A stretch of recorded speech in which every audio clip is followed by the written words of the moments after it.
Look at it. I wish I could keep this, but I'm not very good at Tekken, and I wasn't allowed to take part, so I can't keep this.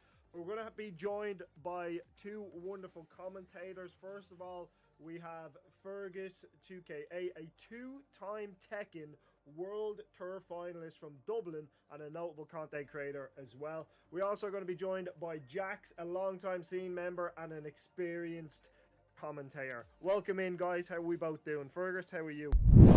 I'm good, Tom. Yourself? I'm doing fantastic, man. Thank you very much for asking. Are you looking forward to the tournament? Oh yeah, I see some new names, so I'm excited to see the rise of new Tekken Irish players, and of course I see some names that I know already. So it'd be nice to see a clash of who gets to compete into the top four for tomorrow's tournament. There's definitely a lot on the line for sure. Some future competition, maybe. Oh, absolutely. Yeah, let's see now. Now I'm happy enough with that. And Jax, how are you doing, man? Fantastic. It's a lovely Thursday afternoon, ready to see some people beat each other up for a chance at glory. As always, every Thursday should be like this. That's how I start every Thursday. So yeah, everybody else's Thursday should be like this. 100%. Oh yeah, I wish. I mean, if I could wake up every Thursday morning doing this, I'm happy enough. What do we think of the trophy, guys? Do we like the trophy? It actually might be the best Irish trophy we've had. I don't think I've seen a better trophy for an Irish Tekken tournament than the one we're seeing here. Yeah, I can definitely vouch for that myself, considering I have some trophies, yeah. Oh, I have all the Irish trophies for you don't have this one? No, I don't, and I'm actually extremely jealous, I'll be honest. I've noticed I'm just waving the trophy around on the screen, but look how beautiful it is, chat. Look at this. Boom. You can... No, I'm not going to do that because I don't want to break the trophy. Let's not do that. But of course, we are brought to you by Mooju, the Irish gaming market, and teaming with myself and Fergus, and obviously Jax is involved as well. So today's going to be very exciting, guys. I'm really looking forward to this and getting into the action. We, of course, have a single elimination tournament. Can you explain a little bit about this and what kind of difference it is between the normal format? Yeah, so often you would... most tournaments you'll see will be double elimination. As this is kind of more community driven, we have a single elimination format. So every game will be, you'll play 2 full matches or potentially 3. First to win 2 full matches will move on to the next round. And as is classic in Tekken 8 Online, if you lose, you lose. You're gone. You have one chance at glory. Better not throw it. Just win. Just gotta win. Yeah, it's definitely a format that requires fast adaptation on the spot because you can't afford to make many mistakes because it's a pretty unforgiving format. But it really brings out the best in the players. So let's see who makes it to the end, considering the format. And important to note today, everyone who makes it past that top 4 part will get entered into the tournament tomorrow, which the other participants in the tournament, the other 12 people, I believe, have been invited in and have a proven track record in a lot of offline events. So it's a chance for everyone today, even a lot of the new names, make a name for themselves against some pretty experienced players. That's very important to remember. Everybody taking part today, 4 people move on to the pro player tournament tomorrow, and they're going to be taking part in that, obviously, with the prizes up for grabs. We also are going to be giving away some prizes to you in the chat today, so make sure to stay tuned for that. We have some Tekken trivia for you, so if you're a Tekken fan and you think your Tekken knowledge is pretty good, we have some Tekken trivia to give away some prizes throughout the stream today, so make sure you stay tuned for that. It's going to be whoever gets the question, or the answer to the question, first, you win. Simple as that. So if you're a quick typer, if you're a fast typer and your Tekken knowledge is good, get ready, be prepared. I'll let you know when we're going to ask a question right now. No, we're not going to do it right now. Just keep me on your toes, chat. But be ready because we're going to be giving away some classic Mooju prizes, including jerseys like the one I am wearing right now. Isn't it beautiful? Isn't it gorgeous? It looks amazing. But yeah, we're going to be giving away a few of these today on stream, along with some beanie hats as well. Absolutely fantastic stuff from Mooju to help us give away these cool prizes to you guys in the chat for sticking around and watching us. But guys, anything else you want to tell me about which particular characters are kind of OP in Tekken? Is it because I'm a complete noob when it comes to Tekken 8? I'm going to be completely open here. So is there any characters that are kind of more overpowered than others, or is there a character that you personally prefer to use because you think it's a better character to go against multiple different characters? Well, I know for a fact in the Tekken community, this is always like a constant debate. It's such a common topic. Across fighting games, it usually is the strongest characters, and people might not like playing against that character.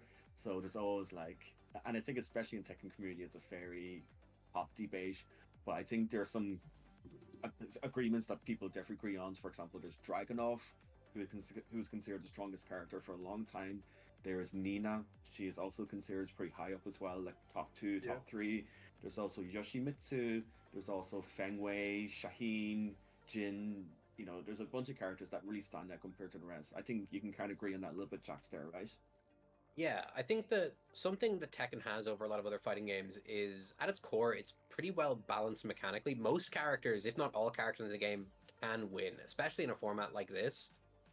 But that said, in a format like this, some characters do just have a few extra tools in their toolbox that are apply a lot of pressure to you. And yeah, drag, I think, will be a big one for that. I mean, in a single elimination bracket, even characters like Victor, very scary. You'll see Victor players forcing those. A lot of characters that'll force intense guesses, where if you guess wrong, the downsides are huge. Yoshi is another big one of those you'll see pop up. But even someone like Paul Phoenix, Yoshi, even someone like Paul Phoenix in a situation like this in an online match, there's a lot of scary characters in Tekken 8. Yeah, someone in the chat, Mr. Misfortunate, mentioned Yoshi, Dragunov, and Nina as their top 3. So that kind of lines up with what you guys were saying about who are the most overpowered characters in the game. Yeah, tier lists are pretty big, especially right now. Topic of conversation in the scene. Everyone's throwing one out there.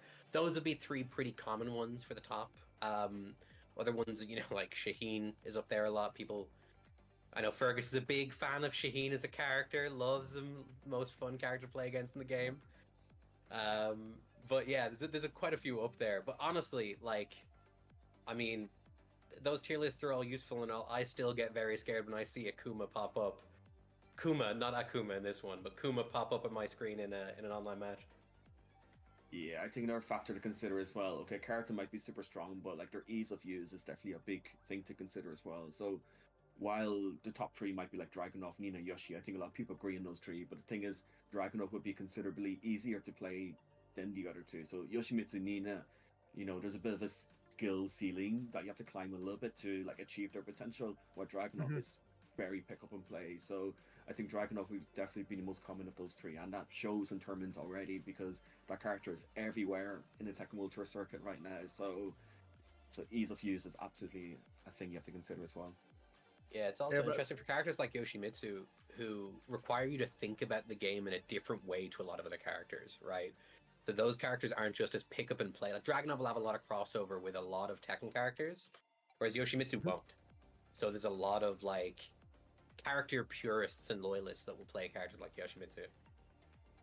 Okay, see, when I played Tekken back when it was PlayStation 1, PlayStation 2 Tekken, and my 2 mains were Law, who I feel like everybody used back then, and then, again, forgive me if I'm pronouncing the name wrong, but I want to say Hwoarang. Is that the correct pronunciation? Yeah, Hwoarang. You're close, yeah. Close? Yeah, I as close as most people will be, yeah. Button bash till my fingers were bleeding. That's how I played Tekken back in the day. Because again, I'm very much a Tekken noob, especially compared to you guys and some of the people taking part in the tournament today. I mean, it's where everyone starts, right? Everyone starts somewhere, and everyone starts at that stage of pressing the button and seeing what happens. And it's only time after that, and then you'll get a feel for kind of how the game flows. And maybe, someone like Fergus to teach you the ways. Which he has for a lot of the Irish scene, to be fair. No, I appreciate that. No, some characters are definitely, if you're completely new to the game, some characters will definitely be more abusable than others, regardless of their placement on the tier list or their strength as a character. So Hwoarang was definitely a character that you could really hammer the same button and have some success Exactly. with.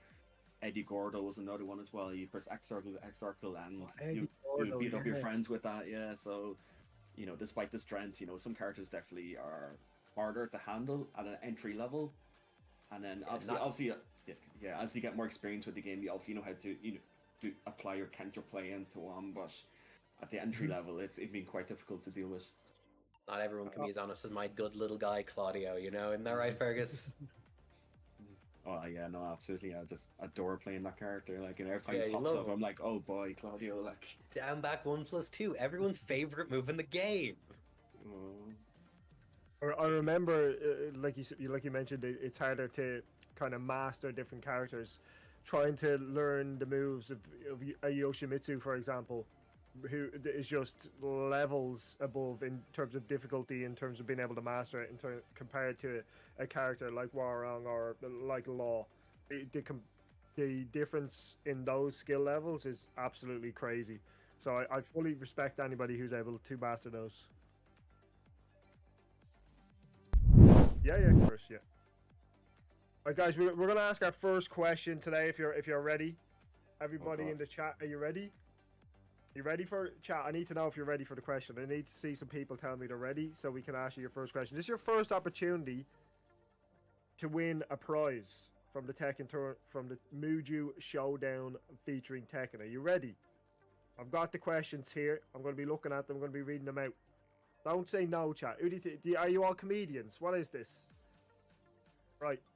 Question 1 of the stream. Now, it's going to be first person to answer this question in chat. You win. Now, I know what some of you are going to say. Rigged. I was first. They weren't first.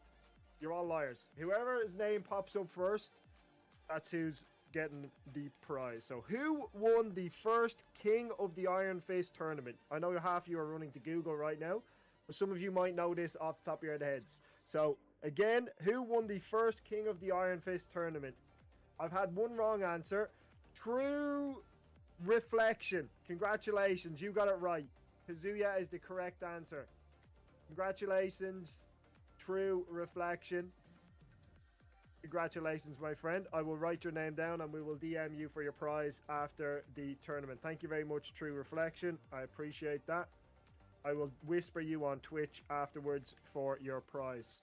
Congratulations. Don't worry, by the way, there will be plenty of other people that get a chance to win some prizes, so don't worry about that. If you missed out on this one, you'll have another chance in the next question. So, chat, once again, let's have a look at this beautiful trophy. I'll put it in front of my face because there's one thing better to look at. There you go. Beautiful Mooju Showdown featuring Tekken tournament. Look at this. Look at this. Absolutely beautiful. Like I said, awesome is that? I am very jealous, Tom. Honestly, because I've seen a similar trophy to this during the Tekken World Tour finals. They had like a very, very similar kind of trophy, and I was like, this looks gorgeous, and I can tell you the winner was absolutely satisfied with having that. So whoever wins tomorrow is going to be one happy person for sure. It's also worth mentioning everyone who's involved in the stream today while we're getting underway, just make sure you're on ready up on the challenger mode as well, just to make sure we're all ready to go for our matches as the bracket starts. So guys, did you hear that? Make sure you're all ready to go. Make sure you're all ready, and we're going to be starting very soon in terms of the matches and stuff. So the trophy, again, absolutely beautiful. I'm half tempted to keep this trophy for myself and just see if I can get away with it, but I don't think that's going to work. Are you sure you can try? You should have entered, Tom. Then you should have entered with your Horang. See how far you can get. Might be yours tomorrow. I don't think I would have got very far, Fergus. I won't lie. I think I would have been eliminated first round, unfortunately. I've tried. You know what? I was at a event recently in the UK, an Insomnia event, and they had Tekken stands there, and I got a bit confident. I won 2 games in a row, and then I played what was clearly a good player, and I was humbled very quickly. That was my experience of Tekken 8 so far. I got humbled very quickly by. I'm gonna say he's 16, so it makes me feel better. But I think the kid was probably 12 maximum, and he absolutely humbled me at the game. So kind of embarrassing. Now you've got stream content, right? Now you've got to get the game and have Fergus coach you for the next offline tournament. Show up and compete. Yeah, see how far you get. No, I mean we all start somewhere. Do you know what I mean? Like I've known people like there's 16, 10-year-olds in the Tekken Tour events. They're like going so far. So like I feel like the generation is getting younger and younger nowadays of having success in Tekken tournaments. But sure, everyone starts somewhere. Do you know what I mean? Like all it takes for someone to point you in the right direction. Hey, look, stop doing this move. Do more of this move, and this is why this is good, and this is why this works, and so on. And then just like to fix the framework of your mind a little bit, and you're on your way. Like, Yeah. It's all about just adding to it over time, adding layers to what you're doing as you go. And eventually, you get there. Some people, it takes, just a couple weeks. Some people, it takes a couple of years. But people get there. People improve all at different rates. no, it's absolutely a long game. Like years Yeah. and years of building blocks, and like even in terms like character matchup knowledge, knowing your own character's options. Getting muscle memory, do this action when you're in this situation, and you just do it like a second thought. So there's a lot going on with fighting games, and I think Tekken is a very like defining example of that. But if you're having fun with it, you get that dopamine fix. Oh, I did the correct thing in the situation, and it gives you like a nice feeling. I think that's what keeps people going in terms of playing fighting games for years and years now.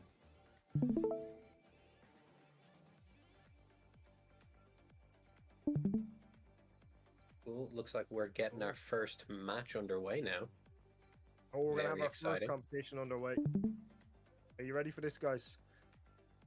Absolutely, like questionable. I've seen this name, so like I think entered a couple of the online tournaments that we ran here, and I believe he went to a local or two. So, Jax, this is your character, Claudio. So you'd be My guy. well at home here, yeah. So, but yeah, no. Character absolutely. famous for having the least moves in the game. Bottom of the barrel in that. Small tool set to work with. That actually goes back to your point, Tom, before, of there just being some characters with so many moves Yeah. that it can get very confusing. Claudio's never going to have that problem. You've got like 6 buttons you got to learn, 6 things you got to do, and then you're there. Exactly. Like I think that's the appeal to some characters, right? Like like Tekken can be pretty overwhelming with the amount of moves that there is and so on. But just seeing a character that has like 50 odd moves or something, like okay, maybe there's not too much to learn, so let's stick with Claudio. So, But then he goes and picks Azucena. What are we doing? So guys, is there an advantage of either character against the other character here? In Tekken, most characters have the tools to deal with every other character. Heihachi's the newest character added to Tekken 8 out there yet, but usually matchups aren't as big a deal in Tekken as they are in a lot of other games. Yeah, Good knowledge shown early. Great duck on that. Yeah, exactly. So like in terms of Street Fighter, like matchups would be more like defining. Like a stoner type character that plays good keep out would be good against a character that would have good approach, but they might struggle getting in maybe. So in Tekken that's less of a thing. So like it's a bit more like universal, and especially the mechanics definitely help with that as well. So yeah, you don't see that too much in Tekken. So like every character can go against every character. It's a bit more balanced overall. Yeah. Great choice. So getting into the first game here, yeah, I'm honestly super impressed already from both of these players. Both of them showing adaptation to each other. Bazir looked like he was pulling away with it, but now due to the heat systems in Tekken, both characters back low at the very end of the first round, going to time on this. No, absolutely. Like it's also the last few seconds. There's such a scramble. You have to make such fast decisions, but questionable going in with the them back 4, gets the low in, and then closes off the round. Classic electric. Gonna get this round started. Start of round 2 already on the 3rd part of this stage, by the way. The players are moving. Yeah, this stage is not like a big fan in the Tekken community because it can be pretty wild. Any straight touches can turn into a full combo starter, and this is exactly what we're about to see right now. And the amount of health that comes back from the heat engager too. Wow, gonna go to the wall again. Doesn't get full wall combo. Good pressure though, the throw. Very good confirm there into the grab, yes. So he smashes in, gets some plus Transmit. frames. Very scared of the low there. Yeah. Well, Heihachi. Both players kind of spacing out. Most rounds have started with Bazir kind of... There's a counter hit, very nice. Spacing out with hell sweeps, or sorry, with electrics. And not really... Good. Yeah, there's the hell sweep. very good block on the low as well, gets the punish off, and, take the frames, but he approaches with the running move, gets the follow up, and then see they're just like dancing around a little bit, just trying to get 5 for each other, head to go in. But very nice sidestep. yeah, gets the power cushion, which is like an armored move, which allows you to interrupt the opponent's pressure, allowing you to start your own pressure as well. So, and then Questionable takes the first game there. Yeah. Very, very impressive Azucena start. And for those who aren't familiar, the ranks that are shown below both players' names are their online ranks. And that would put the Heihachi player 2 ranks above the Azucena player. Not a crazy difference, but one worth noting.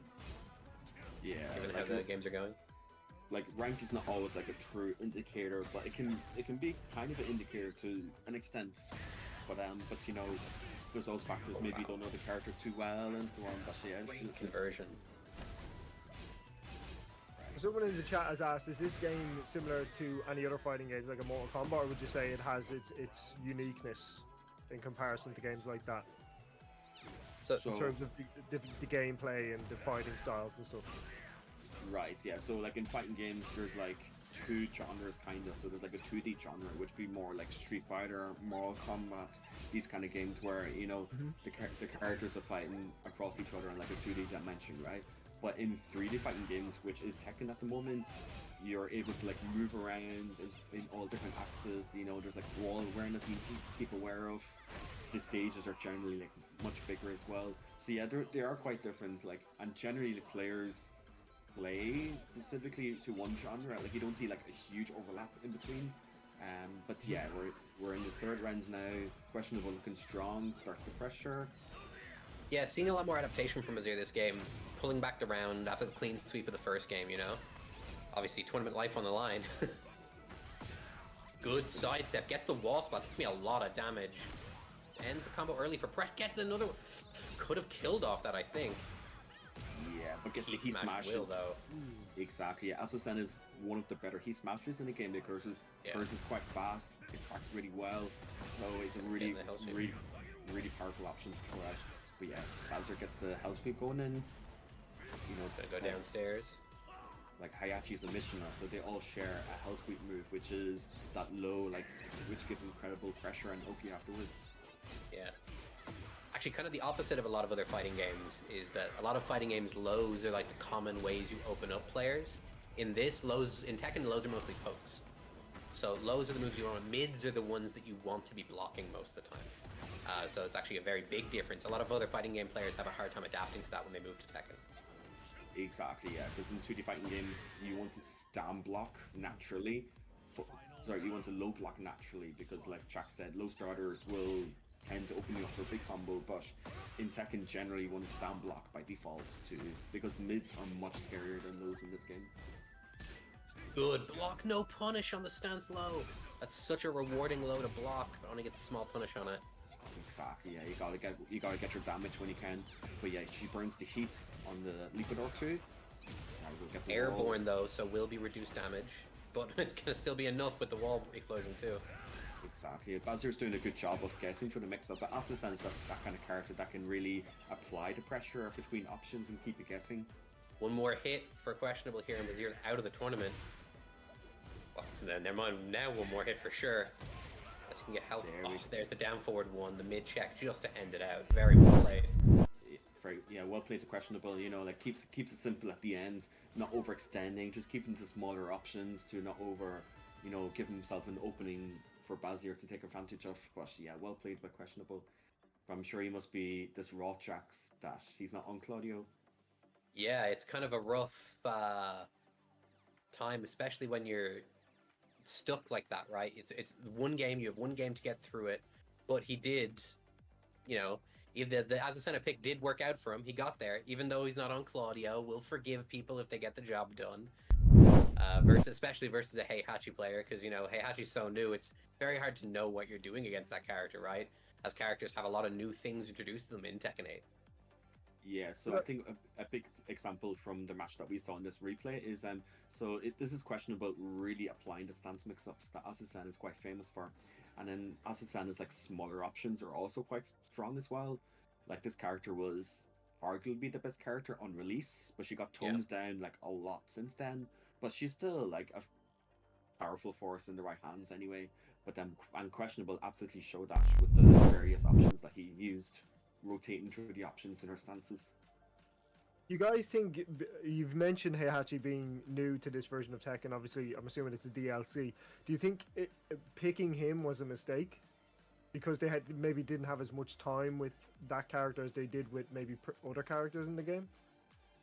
It could be depending on who they've played before. So, as Fergus mentioned, Heihachi's a Mishima, right? Mishimas have a lot of shared traits across all of them. They all excel in slightly different areas, but the muscle memory as well is the same between a lot of them. And a huge point about Tekken that's kind of different to a lot of the fighting games is it's very much a legacy game. If you played Heihachi in previous versions of Tekken, new things were added, there are changes, but your skills will carry over from previous games on the same character. It's like it's one of the reasons that time is one of the most important things for a Tekken player, just becoming more used to everything. Very often, Tekken will only add things between games and not take many away. So more things grow, and the more you're used to that, the more you are prepared for any situation. So yeah, whatever character he was playing before Heihachi might have benefited him more, but you kind of have to just believe in yourself when it comes to legacy things in Tekken.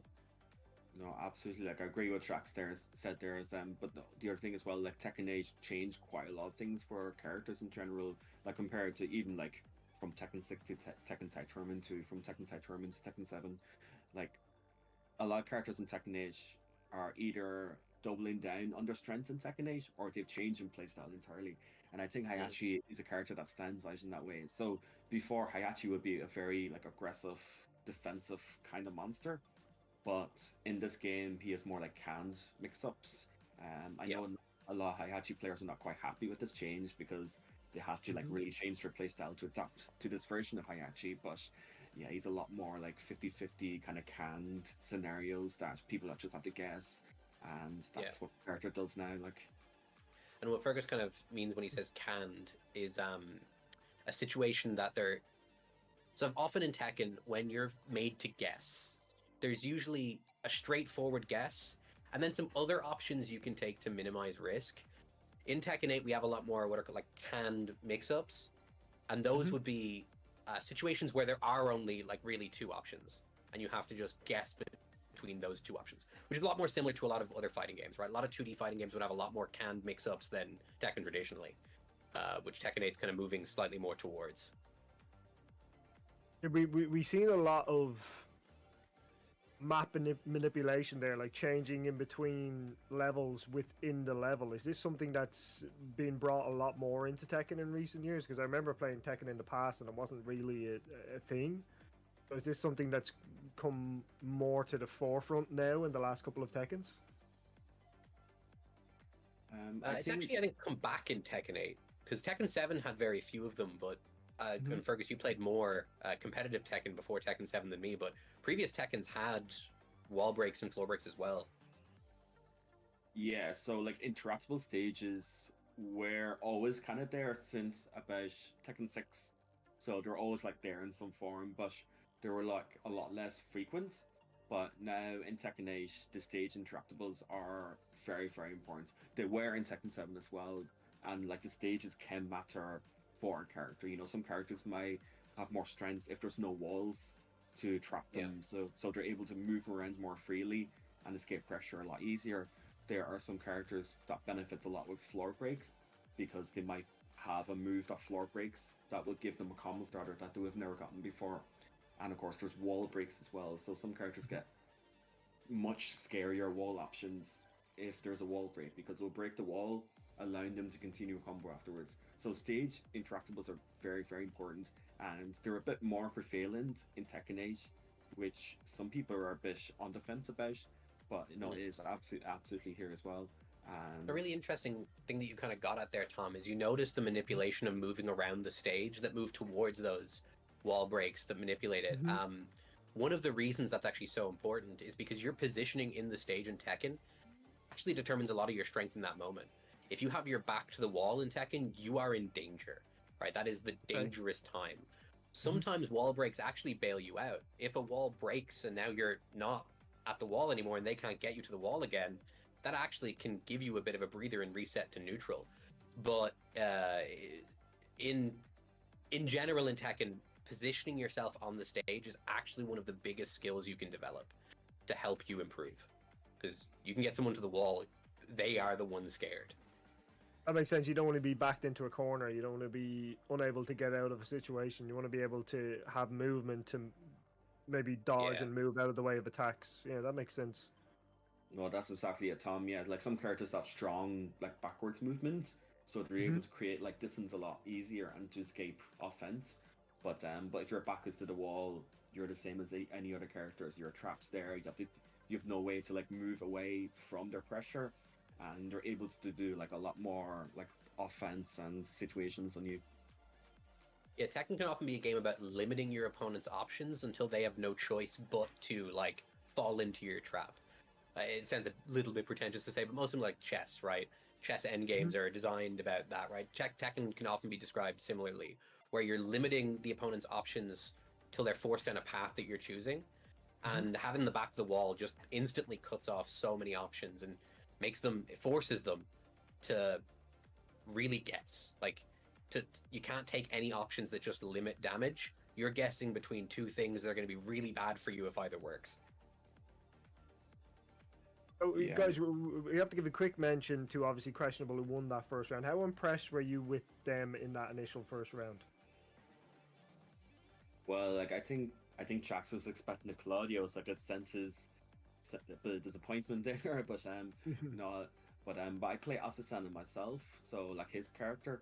So I understood what he was doing. I understood what he was going for, and understood what was working. And yeah, he made good use of her stronger moves. He made good use of her pressure tools. Switching in between stances that Asasan has access to, and yeah, no, I was impressed. Like he played well, he got the results. So what can you say? Like he made it work. Things that he did very well as well, where there were several times where he chose between getting a better position and doing more damage, and chose to take the better position to force a mix-up that then did give him more damage than choosing the damage option. He did this at the wall several times where he ended his combo a little bit early just to force that confrontation. And that really impressed me. Another thing that he didn't let several times his low from stance was blocked, but he wasn't really punished for it. And recognizing that, he kind of just kept doing it. Which, if they're not going to punish one of your strongest options, you should keep doing it, right? Don't let yourself get dissuaded by a block. Use your strong tools. Exactly, so they found a way that was gonna get them the win. They just took that to get the win. Yeah. Exactly, yeah. Some people get a bit scared that their pressure is going to get blocked, and they might get punished for it. But sometimes you just need that bit of fear or a bit of fearless, determination, and just to just do it and see what happens. Obviously you make your educated guesses. You get information from your opponent in the situations prior to that, and you make an educated guess. Okay, I think this big cash out option is going to work, and they try it, and based on previous information, it might work, it might not. But in this game, you just have to be brave and make these reads based on your opponent's patterns. Yeah, so I think that an actual really bad feeling is when you don't do that, right? When you're in a game and you feel like all your offense is getting stuffed, you feel like you're in a box where you don't know how to move forward. So you need to break out of that. We are going to move into the second matchup now. It looks like Victor against Lee. Can you tell us anything about these two characters? Joshua versus Tiernan. Tiernan being the Victor player. Both of these characters are not too dissimilar in playstyle. Both will make high-risk bets for their offense, but have strong counter-hit tools and good options for baiting the opponent into doing something and then choosing the option that counters that. Exactly, yeah. So Victor is a new character in Tekken 8, so maybe a lot of people are still coming to grips with the matchup. but he's definitely like a contender for one of the stronger characters in the game. And I think Tiernan here definitely has like a good grasp of his options here. But we see, so Tiernan gets a good combo starter going there into the Rage Arc to close out the round. You know, sometimes you might be not sure that your combo is going to connect at the end, so Rage Art is a very safe way to like maximize your damage and just to ensure you get the win in the round. It also gives you a bit of a break. You kind of get to take your hands off the controller and just take a second before the next round, which is really important a lot of the time for staying calm. Interesting choice from Joshua here to activate Heat right away. Heat's an incredibly important resource in Tekken 8, and if you, like that, activate it and don't get too much use out of it, that's an incredibly risky game. So now it's gone for Tiernan as well, who uses it, but uses it to take the round. Exactly, yeah. So the way Tiernan is using Heat here is he's using it to like increase his pressure, to apply more advantages in his favor, and then he's able to capitalize on that offense right there. But yeah, so the thing with Lee is like he's a bit of a character that requires like precise inputs and execution. So like you have to be quite comfortable with Lee and very confident, and especially in a tournament setting like a first to two. And Lee's an interesting character where several of the things that require very tight timings on Lee are actually made easier when he's in Heat. So that move where he had his kick caught and then jumped up and kicked is actually a very hard move to do unless you're in Heat, which makes it a lot easier. Good duck on the high. But Heat activation. Can't kill anymore. And the classic Victor up forward 1+2 in Heat. Yeah, Victor in Heats can be a bit of a menace because that move that he just ended the match there with, it escapes a lot of pressure. So he's able to use it as a panic kind of tool and it's also, it can't be punished on block. So even if Josh there blocked it, it was, you know, he won't be able to deal any damage to Victor. So that was a smart usage by Tiernan there. Both characters using a lot of their armor moves. Both these characters actually do have very strong armored moves. Often armored moves are mid and punishable. Victor is one of the characters with a high armor move that isn't punishable. You have to duck it to punish it. Exactly, yeah, and that's such a massive privilege to have in this game because these kind of tools are such huge momentum shifters, and so you're turning your opponent's pressure back onto them essentially. But yeah, Tiernan gets a very good counter starter here with the running to, which is a powerful move that Victor has. It closes the gap very quickly, it forces a situation on block. But yeah, Tiernan here is just kind of playing a bit keep edge here with the gun and gets the round closing there. He also gave this guy a gun. How's that fair in a martial arts tournament? This guy just has a gun. Never agreed. Yeah, wow, the side throw. Very rare to see that. Yeah, what are exactly the rules in the King of Iron Fist tournament? You can just bring weapons. Yeah, the only way you can actually truly beat someone in the Iron Fist tournament is if there's a volcano nearby, it turns out, so... Heat off the table for Victor here already. Very strong will take that round. But yeah, good throw by Tiernan. Like, he seems to be abusing the throws quite a bit here, which, you know, if the opponent is not breaking the throws, like escaping them, why wouldn't you go for them, do you know what I mean? So it's just to kind of add on to like the mental stack on the opponent. So the more things you throw at them, the easier it is to break down their defense. And there's another good use of the armor move. Again, Lee, character known for kind of making you want to choose an option to interrupt him, and then picking the thing that beats your option that he knows you're going to do, right? It's a game about character about laying traps and kind of catching you doing things. Exactly, Joshua keeping himself alive here. One more hit will take the round and get him on the board. And there it is, the just frame. Well, in Heat. Not quite. Oh, and Josh ends in style with the mistrap. You know, that's a move that takes quite precise timing and input. So I think he's like, you know, okay, I might be losing, but sure, look, I'm gonna end in style, you know. But you can absolutely make a comeback from this because, you know, in this game.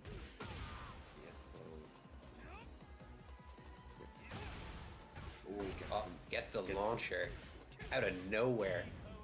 Exactly, yeah. So it's good timing on that move there to catch Tiernan's on his approaching. So, I think Joshua's looking a lot more solid here, but Tiernan gets... What an interruption from Tiernan. Does that kill? I don't think it does it? I He mean, could have just killed have to with see this combo again. for sure. Let's see. And it No, it just doesn't. pixel it. So He could have. He could have up too early. So Joshua has. Okay, now my Tyrion. What a sidestep! Really nice. Exactly. Yeah, impressive gameplay by Tyrion. You know, he was using Victor's options very well there, both in the sense of approaching, but also in the range game as well, using his gun. So, yeah, fair play to Tyrion for passing on to the next round. Yeah. So guys, we've seen two people move on now. Is there one that's kind of impressed you more than the other so far? Is it kind of just do they seem on a similar level at the moment? Tiernan's a player we've seen a lot more of. Tiernan's been in the scene for a long time and picked up Victor, obviously new to this game. Played Dragunov before. So it's always nice to see Tiernan play. I do like, he's a very aggressive player. But as a center player from the previous match, I haven't seen play before, so I was actually very impressed to see them pop up, not having seen that, and see the level of play that they brought to it. That was pretty impressive to me. Yeah, definitely. Like, Tiernan has been around in the scene for like a long time now, so he has that kind of legacy Tekken experience, that legacy fighting game experience. So he was able to like identify, you know, what moves to do with Victor, what's strong and what's not, and that definitely showed here, you know, because he was using some moves that Joshua was kind of struggling with there. But yeah, no, Tiernan's been the most impressive so far. Yep. So guys, we're going to give you another opportunity right now to win a Mooju prize. Are you ready? Are you ready? Are you excited? Before we ask you the question, it's going to be another Tekken related question, of course. I have got some information on Mooju, beautiful sponsors of this Tekken tournament. Don't forget, this is the Mooju Showdown featuring Tekken. Let me show off the trophy again real quick. Let's have a look at this beautiful trophy. Here it is. Look how amazing it looks. So don't forget, Mooju is the perfect combo of fresh milk mixed with the wonderful flavors such as chocolate, strawberry, and banana. So if you're a chocolate lover, if you're a strawberry milk lover, and a banana milk lover, get involved. Is chocolate your favorite? Is strawberry? Is banana? Let us know in the comments. But let's ask you the question. So, question number 2 of today's stream. How is Heihachi related to Jin? And remember, it's first person to get it wins. Good luck. How is Heihachi related to Jin? That is your question, chat. Let me see who gets it. Cousin, no. Mid Boss, you, congratulations, Grandad, you got it right first. Congratulations, Mid Boss, you. Well done. Congratulations, you've absolutely smashed it. You got the question right first. Well done. Mid Boss, you, 2411. Well done. You got it first. We will contact you regarding a Mooju related prize. Congratulations. He is indeed his grandfather. Some of you are saying you said grandfather. You did. You didn't say it first. It's all about who says it first. And on my screen, it says Midboss you 2411 said it first. Sorry, guys. I told you it ain't about what it says on your screen. It's about what it says on my screen. They were first on mine. It's a skill issue on your part, if anything. Unlucky. Sure, there's always more questions to go through anyway, so... Exactly. There's more questions to go through. There's more prizes to be won. Don't panic yet. Just because you didn't win this one doesn't mean you can't win the next one. Don't worry. Okay, everybody, relax. Just because you didn't win a prize this time, you can have an opportunity of winning the next one. So, guys, I think we're ready for the next round already. We have 2 players ready to go here. I think, again, limited Tekken knowledge, but it looks like a Jin versus Yoshimitsu here. Is that correct? Those are the characters that it says on their rank, but we've been betrayed by that before, Tom. We've been lied to. We have been lied to before. But let's hope, because these are 2 characters that I am very familiar with. So yeah. I might know what's going on with what characters. I'm just going to turn into a pro. I think, Fergus, you're going to coach me. We're going to take over the world, me and you. Tekken Pat's going to come out next year. And me and you are going to be pros at it. No, absolutely. We got to do that, Tom, now, don't we? Like, but yes, Source is a gym player. I recognize him. He's in the scene. And Breezer, he's a bit of a new name to me, but Yoshimitsu, always a threat to watch out for. But yeah, absolutely, these 2 characters, you know, like, we're going to see a lot of, like, maybe from Source, we're going to see a lot of, like, Jin's, like, his strength lies in his neutral. So we're going to see a lot of poking, a lot of spacing by Source. While Yoshimitsu's a bit more of a tricky character, so we're going to see a lot more, like tricks and setups kind of from Yoshimitsu. And Yoshimitsu is one of the strong characters in this game as well. So let's He's see. also one of the coolest looking, isn't he? He just looks amazing, Yoshimitsu. So did Jin, to be fair. Yeah, Jin with the giant effects on a lot of his moves. Like you see when he does that forward 4-2, he gets the big giant wing. Very, very cool. And while we mentioned before, ranked isn't always important, cool to notice that the Yoshimitsu player here is 2 ranks off the highest rank in the game. So, pretty strong player, pretty high ranking. Sora's not too far behind him though, like 5-6 ranks behind that. Yeah, I won't lie, I thought it was going to be all Jin early on here, but Yoshimitsu is fighting back quite comfortably here now. Oh, yeah. No, Yoshimitsu is a very scary character in this game. Yeah. Oh my god. Oh, they're running away from each other. Yeah, playing chasing. Like this Yoshimitsu is quite high ranked, like Track said. So, like he's putting up an amazing fight here, and like he's making good usage of the heat system. Making these comebacks as we saw in the previous round. But let's see. Goes into helicopter stance. Yeah, I guess that's amazing.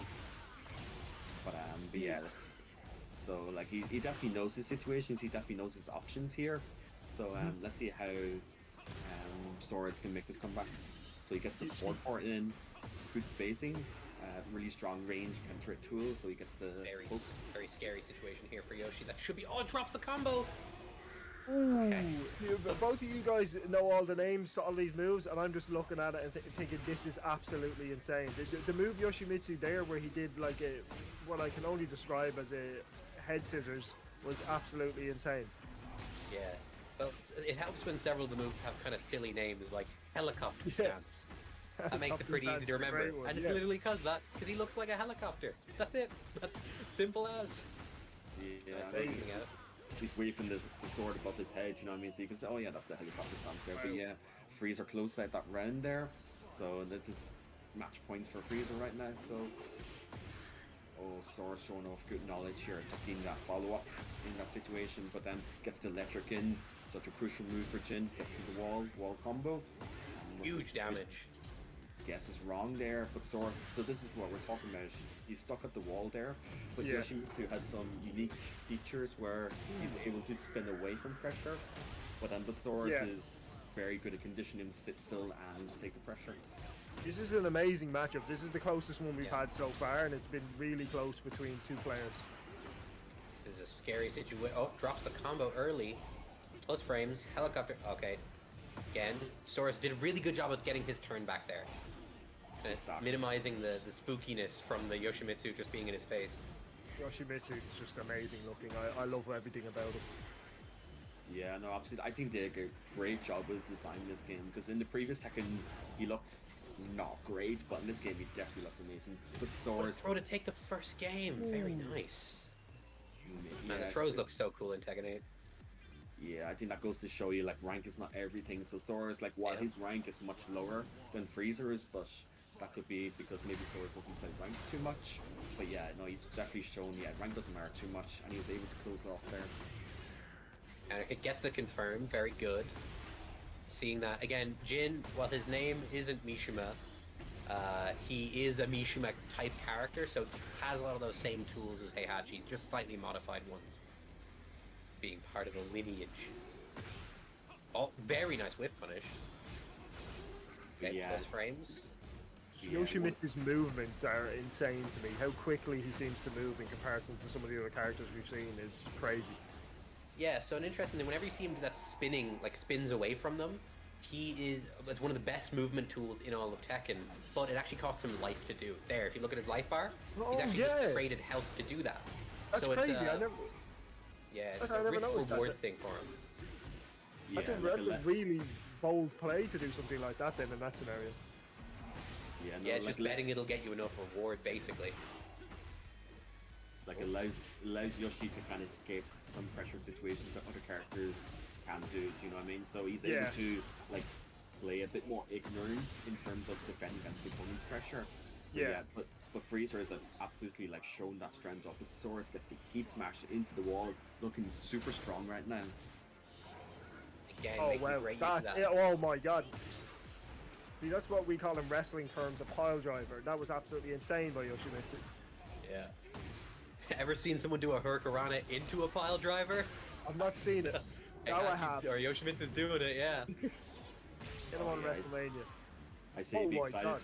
Yeah, I say be excited for tomorrow, Tom, because we have a very strong King player, you know, and that character's yes. full on like wrestling, like, you know. So Yeah, we'll get you on commentary for that for sure. Like, I loved King. King was one of my favorites.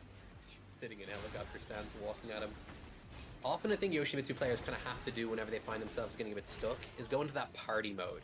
Start just choosing the weird options, start just making the person doubt themselves. We've seen that, the jumping spin moves, seen it a lot more from Freezer here. Or Frizer? Sorry, name's hard to pronounce. Dive kick plus flash. Fastest move in the game, used to interrupt a lot of things from a lot of characters. yeah. So there's an example of Yoshi kind of bypassing pressure a little bit with his unique tools by inputting the move that's a lot faster than your average move, which allows you to interrupt pressure with a lot easier. But Sora's still he's still active, you know, pressuring here. Exactly. Burns the heat smash. Source takes it. That's a huge... If he were to just go off ranks, that's a huge upset for Source to take that 2-0 over the Yoshimitsu player. Incredibly impressive. What do you think gave them the victory in that scenario? Do you think it was their style, or do you think it was the individual quality of the opponents, or what do you think it was that got them the win in that game? Because it seemed like a very close one. It was. I think the thing that gave Source the edge was he stayed very calm against a lot of the things Yoshimitsu was doing. He kept his game plan, which was just to lock down Yoshimitsu with a lot of short options and kind of make him guess and slowly advance. He kept that front and center of his mind and kind of didn't let the Yoshimitsu establish himself. And just did it. Just hit him at the right times, you know? Sometimes it's as simple as that. We've seen a lot of, from my point of view, I'm sure you guys are very familiar with it, but we've seen some crazy moves from Yoshimitsu, but a lot of them just didn't really come off. They were kind of like, they didn't take a lot of damage, or they didn't exactly connect in the way he would have liked them to connect, Freezer. So is that a situation of where they were burning through moves and just kind of wasting them, or was it just good defense from the Jin player? So I think Sora's the Jin player there. He was just picking really good moments to apply his pressure there, because Yoshimitsu is a character, like I said, that's really good at like stealing back his turn, at like ignoring the opponent's pressure. But you can play around this with like good timing, and Sora, that's exactly what Sora's applied. You know, when he applied his offense, when he chose his times to go in, they were exactly at the times that Freezer wanted to go for an interrupt. But Soros was really good at just playing around that with like very unique timing. So I think that's what really mattered in that match, and I think that's what we saw. He also didn't overextend. Source was very aware of his turn. And when we say turns in Tekken, right, there's kind of an ebb and flow to the game. And often when you find people getting hit in the middle of moves, it's because they're pushing past where they actually can with the ebb and flow of the game. Like their turn isn't there anymore, but they're still trying to press. And Source was very good at just kind of waiting. Sometimes just not pressing is the... I know people didn't buy the game to block, but, you know, sometimes that is just the best option. I mean, me personally, we've seen a lot of very impressive players here. Who do you think at the moment, having seen obviously the 3 players that have gone through, 6 players in total, who at the moment has impressed you the most? Well, I mean, absolutely Soros now, because, you know, like, he was kind of like in terms of the rank, he was kind of like the underdog there, right? Because the rank was much lower than Freezer's there, and and like Jin would be like a bit weaker than Yoshi, but absolutely, you know, Soros was like the surprise so far, and you know, maybe he has a chance to get into top 4. Let's see how we get on with the bracket. But yeah, no, Soros has definitely been the most impressive so far. But I've known his name from the scene, from like other fighting games, so I know he's like a bit new to Tekken, but he's definitely shown off amazing progress so far. Soros was incredibly impressive in that matchup. Like you said, he was a lower rank than the Yoshimitsu player, Freezer, and he was just able to, I was going to say comfortably get the win. It wasn't comfortable, it was very close, but it was impressive with how he got the win in that final round. Exactly, yeah. You know, like, you could see matches being like 2-0, but you never know like the context of the matches themselves. Like, it could be last round, it could be last bit scramble, where one person just gets the win over. But you might see on a bracket it was 2-0, but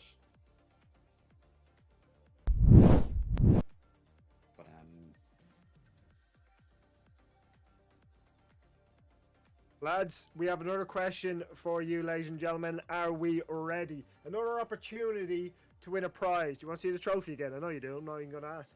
I already asked technically. But here you go. Mooju Showdown featuring Tekken. Look at. And I gave you a hint. Just a moment ago. Don't forget, I gave you a hint with this question. This is going to be a question related to Mooju. So you're all going to have an opportunity to answer this. Don't forget, Mooju is delicious and tasty, refreshing and delightful. Yes, that's right. There exists a milk drink called Mooju that does all of that. So, I asked a question a second ago, mentioned Tekken. This time, we're going to do it about Mooju. Are we ready? Simple question. How many flavors of Mooju are there? And I already gave you this answer about 10 minutes ago. How many flavors of Mooju are there? Again, first person to answer correctly wins the prize. Wolf HD, congratulations. Chat's going to say rigged because it was the moderator. But congratulations, Wolf. You got the correct answer. Chocolate, banana, strawberry. That is the correct one. There's not 11. All of them is... There's not 74 flavors of Mooju. I wish there was. What would be the 74? Do not list out 74 flavors, actually. Never mind. But that's a lot. That's a lot of flavors. That's too many flavors. Okay, now I'm being corrected by chat telling me there's an Oreo flavor as well. Is there an Oreo flavor? Have I forgot about an Oreo flavor? Maybe we need to ask the question. There's what? It's a special edition flavor. Special edition doesn't count. I'm not counting it. I'm having base flavors only. Chocolate, banana, strawberry. Doesn't count. VAR check on that. Just in. No, we're counting chocolate, banana, and strawberry. Unlucky. VAR has went with the original decision of LFC Wolf HD. Sorry, chat. Unlucky on that one. We've got another game lined up now. It looks like we're going with Victor against... Is that King? That's King. We're going to see King. That is our boy King. Let's go. Yeah. Yeah, we'll get you. Yeah, we'll get you involved in here, Tom. Will we now? But what? We'll get you involved in here. Call out the King moves. You know, like you think you're a fan of wrestling yourself. Oh yeah, absolutely. I'm gonna know the name of every single move. I bet. That's it. That's sarcasm, chap. In case you didn't realize. Mm-hmm. We are ready to go into the game here, though. I'm looking forward to this one. King and Victor's going to be a good one. Yeah, no, I'm excited to see it anyway because you know King's always been like a legacy character. He's been there since like the very start. So you know, and I think on paper he's actually like the most popular character in the franchise.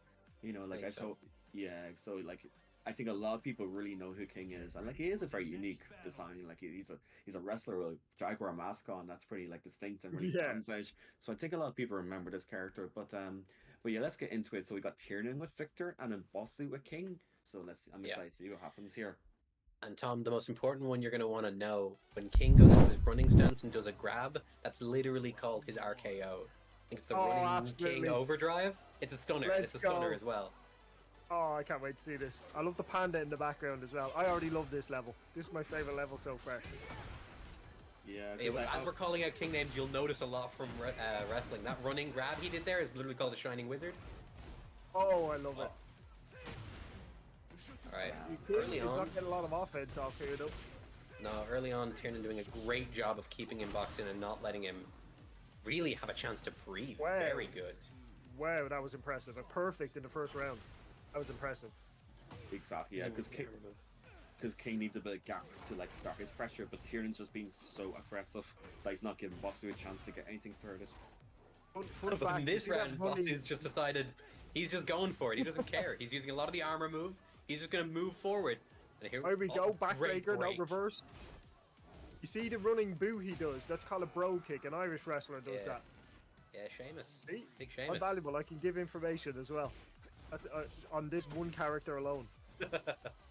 Yeah, no, I mean, like, as far as I know, like King has taken a lot of inspiration from like actual pro wrestlers. So there's a lot of his moves that actually like does come from like actual wrestling. In Tekken 7, he had a costume that turned his Rage Art into Kazuchika Okada's Rainmaker. Well, he's just done Okada's Rainmaker there. Yeah, they gave it. It's just a move now, but he had the full effect for it too. It was a crossover they did with New Japan. That's amazing. Throws of his own. You're not the only character with throws. The gun, great duck! Ooh. Amazing. The bullet is a high. You can actually duck it. Absolutely great awareness there from Basu to duck and the Atlas Hammer launching him into the sky. Yeah, not just great awareness of duckish, but also to punish as well, which is important to capitalize. But yeah, Atlas Hammer to start, huge starter. Gets the giant swing. I'm sure you've seen this a lot, Tom, as well. Yeah, Cesaro's favorite, the swing. Yeah. But yeah, great block, no punish.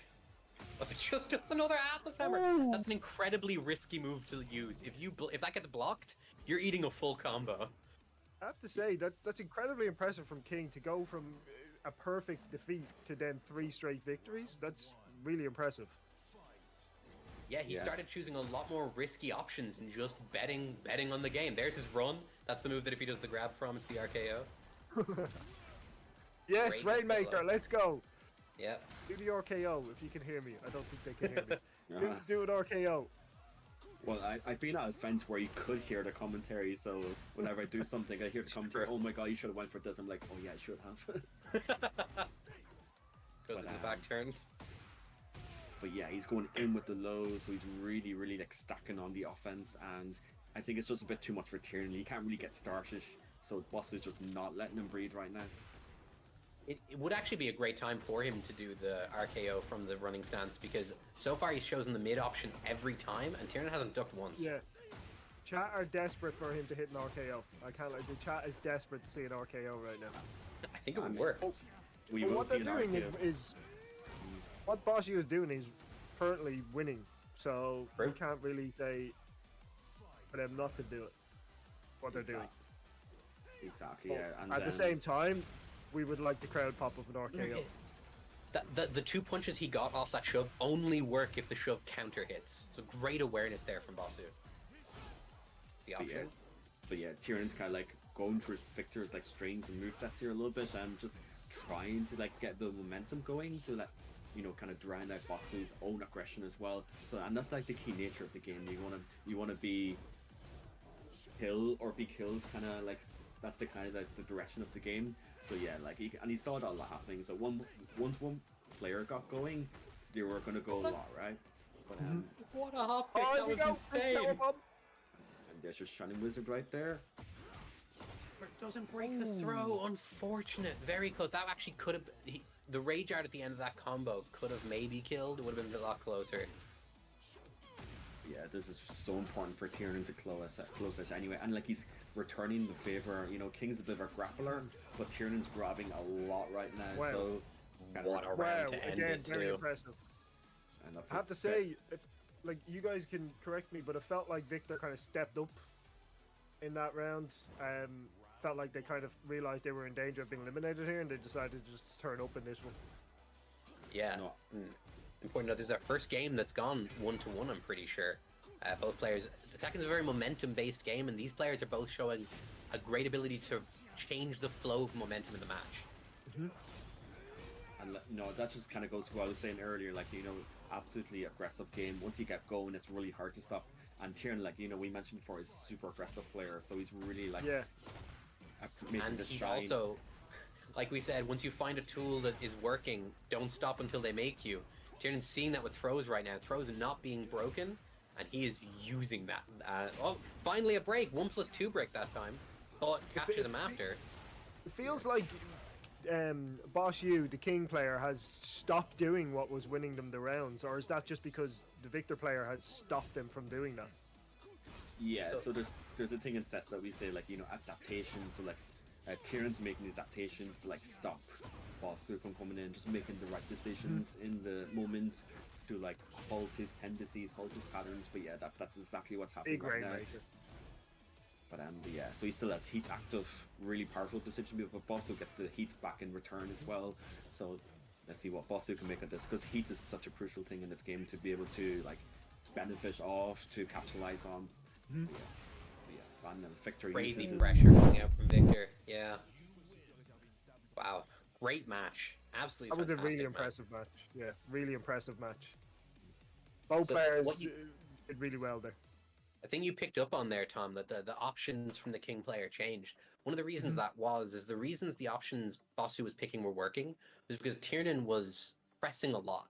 He was just trying to push forward at all stages, and Bossu Mhm. was choosing options that kind of interrupt that. Tiernan Yeah. stopped that and just played a lot closer up and started just playing a lot what I would call like small tech and like up close, trying to get a lot of small options and a lot of strings, making checking the knowledge of Bossu, Mhm. seeing where his faults were, and then finding them. Was his single fault not doing an RKO? Is that what happened? I think it actually would have worked. So yeah, Tiernan was very hesitant to duck. We saw that through a lot of the Rainmakers, as you mentioned. Yeah. That actually is a counter hit low. So that punch he was doing is a low. And Mhm. Tiernan didn't duck very much at all. And the RKO is a throw, so it's a high. Would Yeah. have been a great option. A lot of throws could have worked, but he honestly didn't really have time to establish himself. Was one of the big issues he ran into. Yeah, to land something like an RKO in that situation, you have to like condition the opponent a lot to, hesitate and take it. Because if they're like challenging and like pressing a lot, it could be difficult to land as something as slow as the RKO. But the Bossu just needs to do a bit more conditioning in that instance and also recognize what options are Tiernan going for. Is he pressing? Is he just going to sit still and block? Mhm. So it's these decisions you have to make before you can go for something like the RKO, for example. But yeah, no, well played to Tiernan. I think he just picked up. Yeah, this is what's working. I'm going to keep doing it, and he just kind of carried that throughout the matches. Yeah, it was. It was a 100%. honestly, that felt like the most impressive round to me so far in terms of both players really going at it. That was the round that impressed me the most. I think, obviously, Victor got backed into the wall in the first round, but came back to win the second one, and then really shone in the third one and just didn't give King or Bossu any really option but to get beat. He didn't really give them an option to attack. It was all just constant attack, constant barrage from the Victor player. It was really impressive to see. But we're going to ask you guys another question right now, if you're ready. This one's going to be Tekken related as well. So if you're ready for this, we're going to show you the trophy again. Here we go. Here's the trophy. Here's the trophy. I just dropped my water bottle, but don't worry about that. We got the trophy for you guys. We're going to show it off. Doesn't it look beautiful? Doesn't it look absolutely amazing? The Mooju Showdown featuring Tekken trophy. Absolutely beautiful. Right. The question this time, remember, it is whoever gets this right first wins the prize. Are you guys ready? I've got the question for you right now. Now, I was told this one was a bit of a difficult one. Okay, this was given to me by Fergus, I believe, or Jax. Let's just say both of them teamed up in a collaboration to give me the question. I'll say that so I don't feel bad about forgetting which one of them gave me the question. What is the name of the father of Nina and Anna Williams?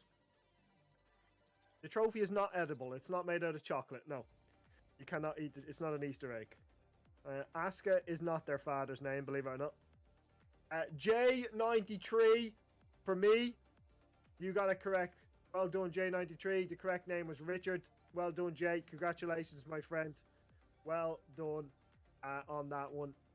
J93 underscore with 2 Y's. Congratulations, my friend. Good job. Proud of you. Well done, Jay. Good man. Good lad. Proud of you, Jay. Keep it up. Keep up the good work, Jay. Well done. J93, you were the current winner of that question. Don't forget, also, chat, we'll have more prizes to give away as well, so don't worry about that. If you haven't won this one, we are going to have more options to give away some more prizes, so don't worry. Don't panic. Yeah, no, Jay is actually like a mod of mine, so like I feel like a little bit of bias there and seeing him win. Do you know what I mean? Yeah. Also, Rigged. no way I'm taking credit for that. I would have had no clue for that answer. That's a very Fergus built question. I don't know. Richard or Anna and Nina's father is Richard. No chance. Yeah, I would have never. no, I would have never no, known that. yeah, a bit of a lore. Surprisingly, I did know they were sisters, but Mm. sorry, I did know they were related. I don't even know if they're sisters, but I knew they were related. Did not know they were sisters. So I would have had no clue either. Yeah, to be honest, some people in the community don't even know that they're actually from Ireland, both of the characters. So, you know, In bit of fact, pride, yeah, bit of pride there, you know. speaking of Nina, we're gonna see some Nina now. It's almost like we planned it. We did. What a segue! We meant this. We did this all on purpose, 100%. But yeah, so let's Nina versus Azucena. Let's get right into it then now. This is the first of Cyrus we're seeing this tournament. Obviously, we saw questionable play earlier. Still not picking the Claudio. Still picking Azucena. I know, Jax. Can't have everything. Nice of Nina come straight from her wedding as well to the fight, so that was nice of her. Yeah, no, there's actually a bit of like lore behind that, but I think it was like very inspired by Kill Bill, the bride, Yeah. you know. Yeah. So that's where they got this inspiration from. Well, Wife. Throw takes the pressure away. Great heat activation.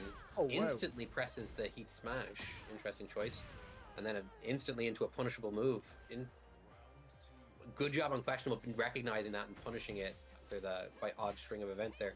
Oh, goes into the throw. Such a cool throw animation.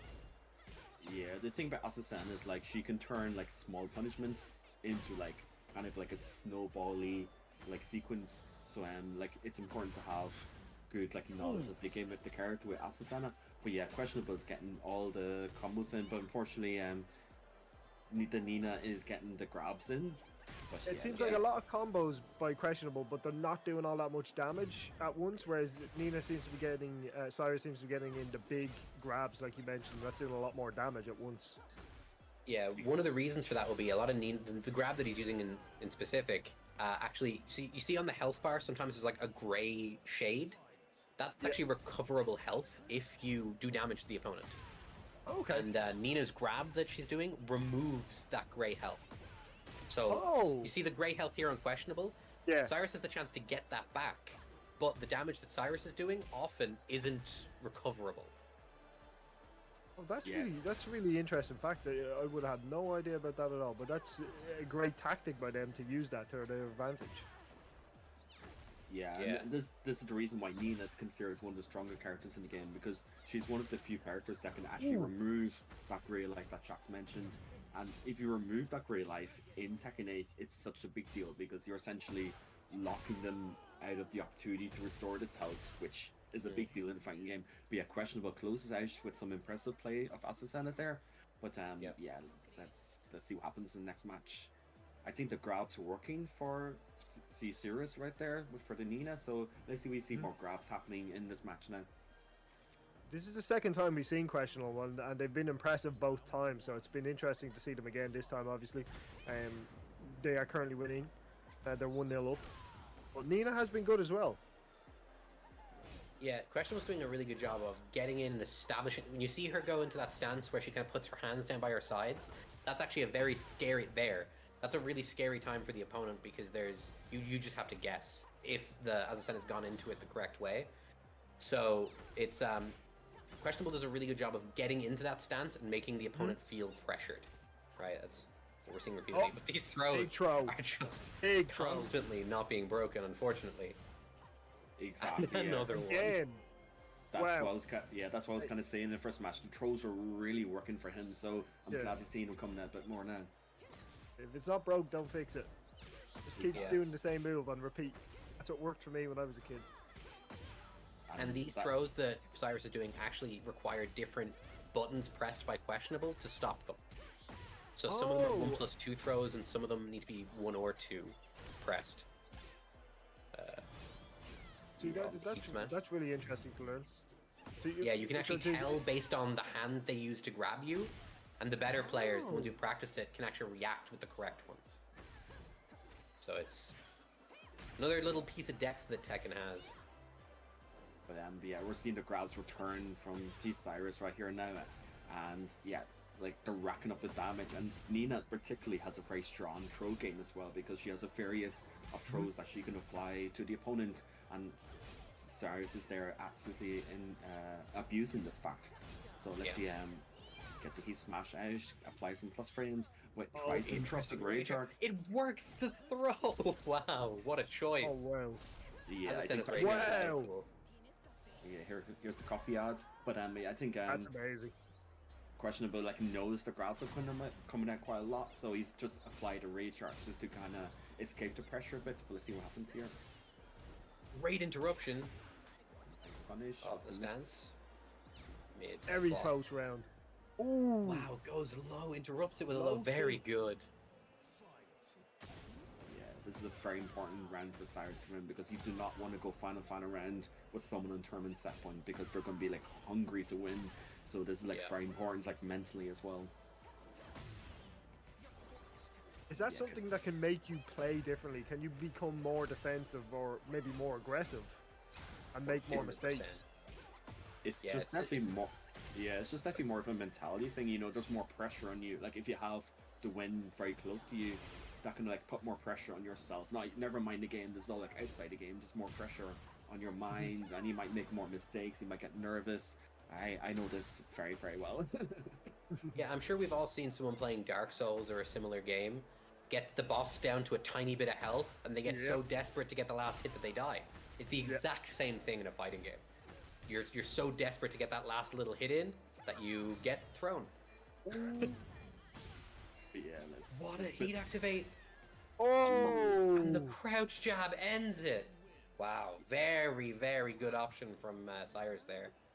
Yeah, sometimes the best thing to do is just the simplest thing. So that den jab is, for every character, generally is the fastest tool that they have. So it's very good to interrupt pressure. It's very good to like steal your turn back and get your own momentum going. And that's what Cyrus did exactly, to interrupt Questionable's pressure and close out the round. And man, the slow motion in Tekken is so cool. I love it. Oh, I have to say, really good combo. the graphics and the slow motion stuff that you mentioned as well, it's very impressive. Yeah, Tekken is a very good looking game. Exactly, yeah, and sometimes there's some slow motions where you just don't actually know who's going to win it, so it builds up the tension of like, oh my god, who's going to get the hit in, and then like usually someone gets really angry, the other person gets really happy. So the worst is when it goes into slow motion and you know you're going to lose, and now you're just sitting there watching it. but yeah, You just gotta have to wait. Exactly, yeah. Like most of the time it's pretty obvious who's going to win, but sometimes you just don't actually know, and like someone's happy, someone's not. Like, but yeah, this match is super close. 1-1 rounds apiece. Yeah, it's probably. I said this about the last one being a very close one, but this feels like a little bit closer of a match in terms of skill level as well. It seems very close. Yeah, a really interesting thing here is I think both players have identified a hole in the other person's game plan, and are both trying to use that hole and hoping the other person doesn't adapt in time. Kind of what, like, Cyrus is having a real hard time with strings. Questionable's using that and catching him counter hit on the end of a lot of these strings. But as we mentioned earlier, Cyrus is getting a lot of throws in that just aren't being answered, Yeah. Goes under! Yeah, I think he's kind of slowed down on throws a little bit. Maybe we should start seeing like a bit more of them, because they were working out for him like massively. But yeah, he's doing a lot of dick job to interrupt the opponent. But unfortunately in this instance he just couldn't do it, and then Questionable close out the game with some stance mix-ups there. Both players being a lot more cautious going into this, both feeling the fact that they're nice and low. What a launch! This is going to be a full combo conversion. Unless there's a drop. Yeah, Alright, going to heat. This is so important for Questionable, because you gotta make heat count as long as you have it. But let's see how he makes a good use of it. Keeps the check with the mid out of the stance. What's the mix here?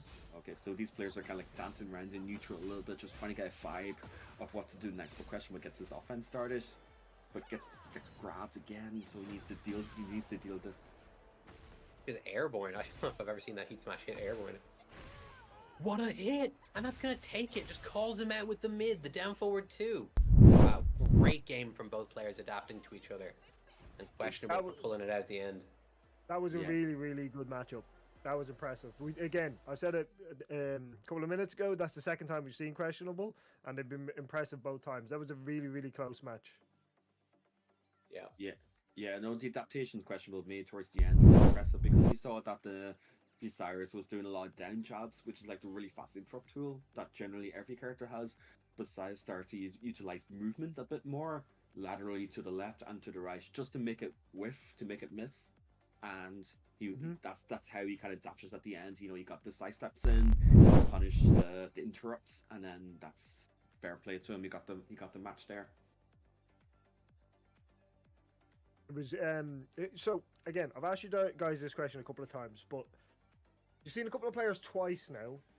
Is there anyone that you think could do well if they make it into the tournament tomorrow?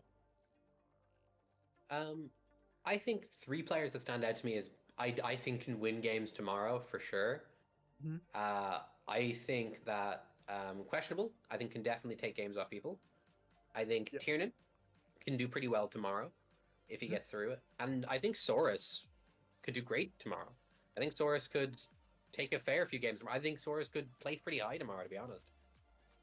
Yeah, the chat seem to agree with you with questionable. The chat are saying that they've been the most impressive so far. I would agree personally. I think questionable has been the best one. Well, not the best, but the most impressive. But chat, we're going to ask you another question, and I hope you've been paying attention because you were given the answer to this. So, as a little hint, so I hope you've been paying attention, chat. Let's show off the prize once again. Of course, the beautiful Mooju Showdown trophy featuring Tekken. Look at this. Again, I want to keep this, but I don't think I'm allowed. Maybe I'll become a Tekken Pro. Again, I spoke to Fergus. Maybe he's going to train me, and next year, this trophy's coming home with me. But we'll have a look. Are we ready for the next question, chat? Are we ready for the next question? Again, you've already been given the answer to this, but just pretend like you haven't been. But don't forget as well, chat, Mooju is the perfect combo of fresh milk mixed with the most wonderful flavors such as chocolate, strawberry, and banana. Remember, we're not talking about the DLC flavors at the moment. Right, the question is, where are Nina and Anna Williams from? Remember, you were given this answer, so the first person to answer correctly wins. Calcifer, congratulations. I love the fact you shouted it as well. Put it in all caps, Ireland. Shouted it down the microphone. Well done, Calcifer. Congratulations. You, of course, got that absolutely right. Shouting it down. Appreciate it. I missed my set, but I don't miss the questions. This is true. You need to turn off your caps lock, though, Calcifer. You definitely need to do that. But congratulations, Calcifer, on getting that question correctly. I'm glad that some of you are paying attention, as Fergus did let you guys know the answer to that. But I'm sure some of you knew it already. I'm going to pretend like I knew it. 100%. Definitely knew the answer to that. Zero chance of getting Calcifer to turn off caps lock. He compulsively hits that thing. I don't think I've seen 3 messages go by without him talking in caps before. Yeah, just making sure people are paying attention. Do you know what I mean? That's all. Just dropping little hints of knowledge, Fergus. They just need to be paying attention. Exactly, that's it. You know, how else are you going to absorb information that you might need later? Do you know what I mean? Yeah, exactly. Dropping little Easter eggs. Chat, you've got to be ready. Maybe we've given you the answer to the next question already. You don't know. Find out next time on Dragon Ball. Never mind. And we're ready for the next matchup here. It looks like, is that Jax on the right? That is Jack. Yeah, that's Jack. Yeah, you're correct. I don't recognize the character on the left. Is this a newer character? Is this someone that I should know but don't recognize? So she debuted in Tekken 6. So it's a bit of a newer-ish Tekken game, but yeah, she's one of those characters that I kind of mentioned. Like, she had a very, very defensive kind of runaway style in Tekken 7, but now in this game, she's a lot more aggressive, a lot more, you know, chip damage oriented, just meaning that you do deal like great damage to the health bar. Yeah. So this character is all about doing this. So I think, and this particular player, which he's a long-term player, even before me. You know, like I started around the scene around Tekken Tag 2 tournament times, but this guy's been around since like Tekken 6. So he's been around in fighting game community for a very, very long time in Dublin. So he's kind of making a little bit of a comeback recently, and I can tell you this guy has a lot of legacy knowledge, which I'm sure we're about to see now. Yeah, and for the chat who can't see the screen yet, we're talking about Zafina, of course, if you couldn't guess from Fergus's description.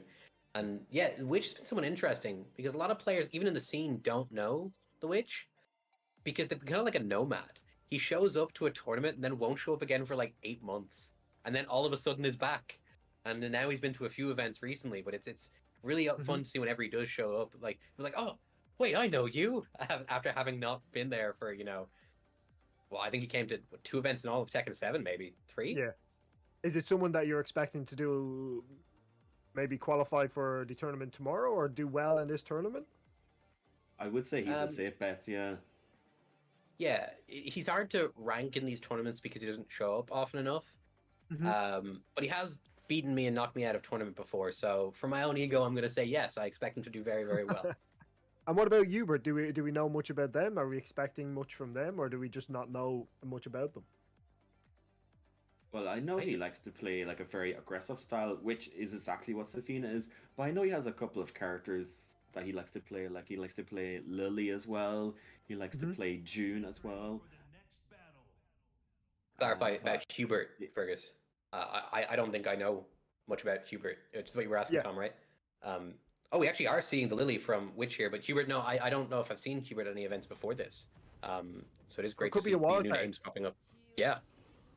Exactly, yeah. And Jack is always impressive. Always. The big man. Yeah. But I feel like they change look for every game as well, which is just incredible. But yeah, so Hubert's coming in with the Jack, like one of those characters again that changed a lot from the previous Tekken into this game as well. But yeah, let's see how the Witch, like I said, lots of legacy knowledge. So let's see if he can kind of like apply that here as well. Getting great wall conversion early. Jack does so much damage when he does hit you. He's kind of like just big chunky hits every time he's going to be touching you. But Lily, very evasive, a lot of movement, as we're seeing right here, can carry you very quickly. We kind of seen, you guys know better than me, but it kind of felt like Lily lured Jack in there and then kind of got them where they want them and then just put the beat down on them. Exactly. Yeah, Lily has a lot of evasive moves that are designed to kind of, like you said, put you where you want and then make you choose an option and then just go around you. And all of a sudden you're in the sky.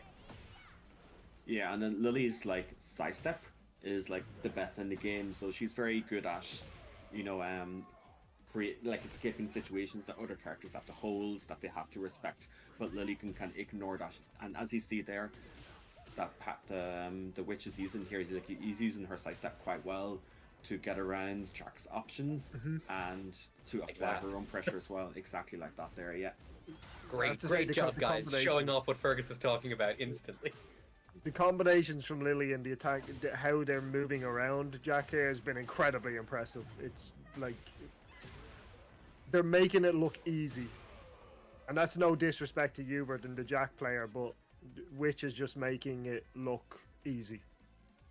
Yeah, the adaptation I'd like to see Hubert make here is, and this is a thing that Jack can struggle with actually, he needs to pick options that keep Lily from sidestepping. He needs to dissuade her from just sliding around him and making his things whiff, right? So he needs to be more conscious of the buttons he's pressing, knowing that Witch is going to want, like that, right? Great option for catching a sidestep. Exactly, yeah. And like I say, the Witch has like so much like legacy knowledge, so I think he knows a lot of like Jack's things in this match. But what Hubert needs to do is just start introducing a bit more moves that will shut down Lily's strength, which is her sidestep. So let's see if Hubert can make the adaptations to apply this kind of like gameplay a bit more. Well, it looks like Hubert did make those adaptations that you mentioned, and he got himself a round victory there, so maybe his comeback is on. Exactly, yeah. So we're already seeing that. And then Jack is a very unique thing where that he's able to interrupt the opponent's pressure with that like armored bubble. So and then we can, and he has very strong throw of his own. I'll drive it.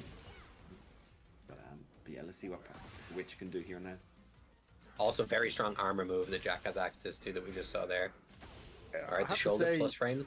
Oof, the low parry. That's actually a universal option you can pick against lows on every character, barring knees because Tekken has to be special. If you press down forward as a low hits you, you parry them like that and you get a free conversion on every low. So if you ever call out a low, you get that. That's interesting.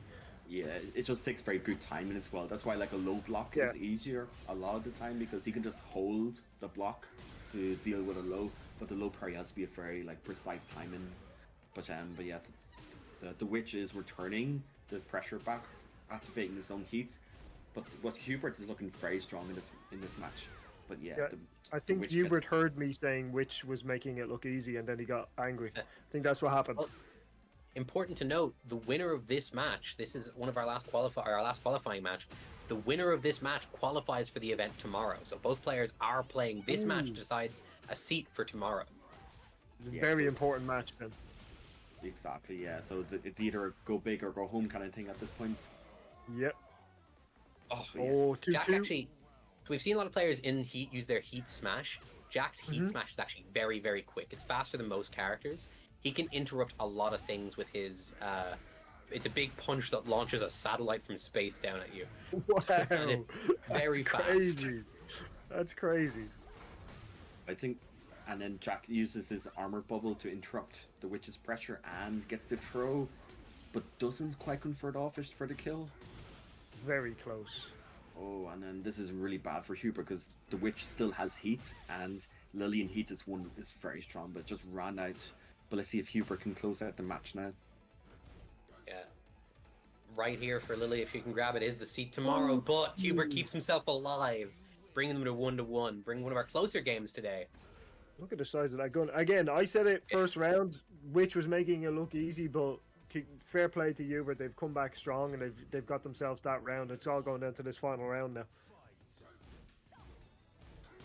Also, take a moment on this stage to acknowledge how cool the stages are in Tekken 8 as well. The statues in the background all watching. It's such a cool dojo stage. It's beautiful. I have to say, I know I said it in the last matchup as well, but the graphics and the levels and how they look, it's really, really impressive. Perfect victory for Jack. Wow. Yeah, this is such a different Hubert for what we saw at the start of the set anyway, but you know, that's the issue again, especially in the tournament set. You know, the players make adaptations back and forth on each other. Like you thought the Witch was making a bit of a comeback in the previous match, but then Hubert just managed to close out. But yeah, this is such a different Hubert now. Again, a lot more movement coming out from Hubert too, and that's actually one of the options that Jack has to stop sidestepping that he just did. So good to see him using it, even if it didn't work out there. Oh, The big mid punch. catches him. Wow, this could be the end of Witch. Yeah, let's see if the Witch makes adaptations back. You know, it's really back and forth now with the adaptations, but really, it's what that matters at the end, right? So let's see. It's a long road back from here, but it's one that's definitely walkable. So you Again, did great mention like sidestep. it's kind of about who adapts better, and at the moment it looks like it's Hubert, but obviously Witch here looks like they might pick up this round. It's very close to being over. Yeah, a thing that even... Oh, interesting. So that move has gotten a lot of work done for Hubert here. Early in this round, Witch was adapting to it by doing lows, because lows will interrupt that armor. But, again, Hubert's not being dissuaded and does it again, and has built this health back hard. Bringing himself back into this round. One more hit, though, will do it. And there's the down forward one. But yeah, Needed to win that round, obviously. Yeah, I think the Witch is going a bit more like simpler Tekken now. You know, going for the safe checks, going for the small pressure, but Hubert is catching them with strings, and the Witch is pressing into them, so let's see what happens here. The poking here, but it's small. That's actually a guard break. If someone blocks that, he gets guaranteed options after. And that actually could be the game. Wow. And it is. Wow. Very impressive from Hubert in the end there. Again, I mentioned it in the first round, which was making it look easy, but how Hubert adapted and was able to come out with the victory there was honestly really impressive to see. Yeah, that was a great match. No, absolutely. I think the Witch was maybe caught out a little bit by some unfamiliarity with this Jack, with this version of Jack. But you know but Hubert obviously like caught onto that and started to exploit the gaps in knowledge maybe in the Witch. So yeah, amazing play by Hubert. You know, he got his offense going, he got his checks in, he got his neutrals super good there. So yeah, congratulations to Hubert for qualifying for tomorrow to play along with the other players. That's all four people qualified for tomorrow now. Obviously, we're going to find out who wins the tournament overall. Reminder for tomorrow, they are all playing for this Mooju Showdown featuring Tekken trophy. Whoever wins the tournament tomorrow is taking home this beauty, as long as I decide to give it back. No, I will give it. Well, maybe I'll keep. No, I'll give it back. Whoever wins the tournament tomorrow is taking home this beautiful trophy, the Mooju Showdown featuring Tekken trophy. It's honestly amazing. Guys, we have another question for you. Another opportunity to win a prize. I'm gonna make this one extremely easy. Extremely easy. So be ready. Get your fingers on your keyboard, on your phone, your device, your tablet, your laptop, your PC, your Mac, whatever you're using, okay? What is the name of the character that wears the jaguar mask? Come on, we gave you this answer as well. Again, whoever says it first wins. Yeah, Calcifer, you've already won. You can't win twice, Calcifer. No. Dark Ghosty Grimes, congratulations. You can have it. Dark Ghosty Grimes, congratulations. You got it. Calcifer's fuming. He's screaming, crying, throwing up, but unlucky, mate. We'll give it to Dark Ghosty Grimes. Congratulations on that one. You got it right. You are too fast. Calcifer, you are too fast. Too fast for me. Fastest guns in the West. Congratulations, Dark Ghosty Grimes. We'll be in touch in terms to get you a prize sent out. Congratulations. We have our final four, lads. We have our final four. Yeah, all four of these players that we're about to see compete for the top one spot are qualified for tomorrow. Just to remind you, those four players being Questionable, Tiernan, Saurus, and, as we just saw, Hubert, also known as Noob Slayer 45, one of the most tournament-going names you could ever have. Brilliant, man. Yeah, so now we just get to see which of these four is going to go in with the best results going into tomorrow, which will affect their seeding, the way they interact with the bracket too. So they are still competing for pretty valuable seeding points for tomorrow. Yeah, no, so it's not over. So like the next couple of matches we're going to see, like these players are going to be here tomorrow, but you know, you still can compete for more prizes. You can still compete for a better placement tomorrow. You know, put yourself in a good position in the brackets. But yeah, let's see how the next couple of matches go. But yeah, so our next match coming up is Questionable. You know, we'll see the Asusana coming back. Yeah, so it should be great to see. Again, no Claudio for you, Jack, probably, but you know. I think I've actually played against his Claudio in ranked before. I think I remember the name. I think I have in fact played against Questionable. I don't remember who won, which might mean I lost. But you know, who knows? No proof. We've seen Hubert in the previous round, and we've seen Questionable a couple of times. Questionable seems to be the one that the chat are kind of clinging on to in terms of like the quote unquote fan favorite. But let's ask the chat: who do you think is going to win? Do you think it's going to be Hubert, who we just seen playing with the Jack character, or do you think it's going to be Questionable, who we've seen a couple of times be quite impressive? Chat, let us know, who do you think, and then guys, of course, give your opinion. Who do you think is looking stronger going into this matchup? Well, Hubert is just fresh off a win, you know, fresh off a very dominant comeback. So, you know, like that's such a, again, you know, okay, you can play the game, you can play it well in the game, but there's also like a mental thing involved in these kind of tournaments. So if you're fresh off a win, you're going to be like motivated, you're going to be eager to play more, you're going to be eager to replicate the gameplay that you just did, right? So Hubert's in a good spot right now to like kind of continue that streak, right? But Questionable, you know, his run is the same up to this point as Hubert. Yeah. So maybe like he had a rest, you know, he chilled a bit, you know, he's like, okay, I know I'm gonna fight Hubert now. Maybe let me refresh shock a little bit quickly. But yeah, let's see what happens next. The chat are leaning towards Questionable. Someone in the chat said the real winner is the chat. Congratulations, chat. You are the real winner. Well done. But we're ready for this round now. Jack 8 versus Asana, as you said, they've not changed characters. They've kept the characters that have brought them to this position. It's going to be interesting to see who can come out on top between these two. Yeah, I think that honestly last game really impressed me with how well Hubert adapted over the course, like to what which was clearly winning at first, right? Or sorry, not Twitch.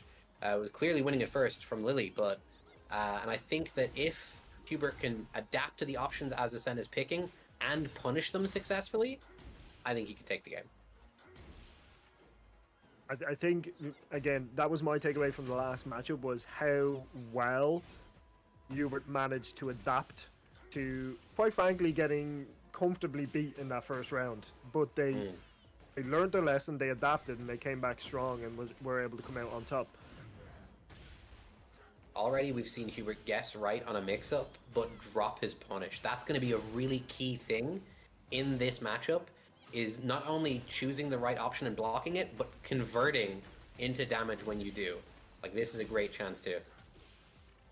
Yeah, and there's also a little thing here as well that so Jack, he's a big character, so his sidestep is going to be a bit weaker than other characters. Yeah. So what that means that Asasan is able to like apply more pressure, that he won't be able to escape as much as other characters would be able to. And I think that's what's questionable is really catching on, because he's really like slapping on the pressure, really taking his advantage, really taking his moments, and the Jack kind of has to hold that, due to the fact that he's not able to step and escape the pressure so much. Something I've noticed as well is in the last couple of seconds of rounds, it seems like rather than back off if they have more health, people seem to just be going for the KO. Is that something that you think is a benefit, or do you think they should be more cautious and kind of back off a little bit more? It depends on how close the health is, right? Because health can change very quickly in the game. But generally, if you have a lead, you should be playing safer and making the other person do the work. Because offense in Tekken is often a risk, and you don't want to be taking risks if you're already winning, right? Yeah, that's true. Exactly, because like everything in Tekken has an answer. Of course, some like moves that. are. Wow. Exactly. There you go, right? Anytime I say something happens on the screen. Yeah. So Perfect timing, Ferguson. I know that's right. That's how I got far enough. but yeah, no. So everything has an answer in Tekken. So like you don't want to like overcommit to something. You don't overextend on something. Just in case the opponent has an answer to it, right? And that'll give them an opening to get their damage in. So you have to be very careful in this game for sure. That was a really interesting move. Leads to a mix-up. Ooh, that's first round to Asana, right? First match. Yeah. And Hubert actually used it. So the option Hubert chose there, the armor move, would have actually worked if he had enough health. Because while you can armor through moves with armor, like you can still act through them, you still take the damage. So not having enough health actually made that not work. That option could never have worked because he didn't have the health. It's an awareness issue there. Here we go, Tombstone.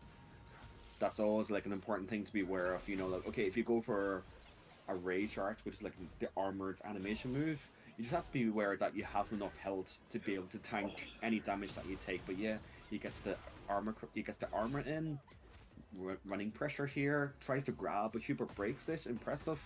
Catches him with the range mid. Gets the combo started. These moves, like you've mentioned, the moves like the armor and stuff like building up heat, as you've mentioned, is this stuff like other fighting games that people might be familiar with, where it takes like, I don't know, I don't want to say 5 seconds, but maybe 1 to 2 seconds to kind of, for that move to activate? It kind of takes a couple of seconds for it to do, and that gives your opponent the chance to attack you in that situation. Often in Tekken, it's not like you have a chance to react to things like that. It's more that they're punishable after you block them. So it rewards patience often more so than rewards acting first. Armor, though, is beaten clean by throws. Throws just beat it, and lows beat it. But that's less a reaction thing usually and more a knowledge thing. Yeah, you're guessing, right? Yeah.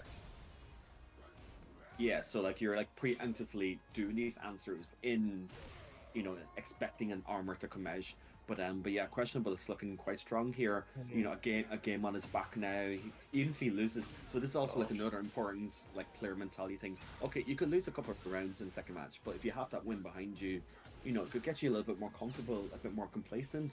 But that also can be a double-edged sword. You might start to, you might start to think like, oh, I'm losing now, damn, and then that affects you, and then that's how people make comebacks from the opponent as well. But yeah, Hubert is getting a lot of grabs in. Jack, strong throw game, but Questionable still has heat, so again, we seem to be seeing Hubert adapt again this matchup, but it seems like Questionable seems to be not giving him as much opportunity to adapt as the last matchup previously.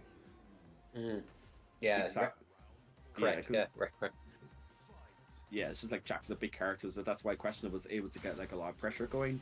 But he's also making good use of the armor move, which is a huge strength of Asusana. Like, she has an armor move which can't be punished on block, so she's able to abuse it quite a bit, and questionable throughout this whole tournament is getting a lot of mileage out of this. Yeah, when Fergus earlier talked about having to preempt options, like you have to kind of, you can't react, so you have to guess beforehand. Her armor move's a great example of that. You have to be guessing when she's going to do it and ducking it before it happens, basically, which is hard. We could see the end of this matchup here. And questionable close out, but you know, for Noob Slayer, it's not a bad thing because he's still going home with some prizes. We're going to see him tomorrow as well.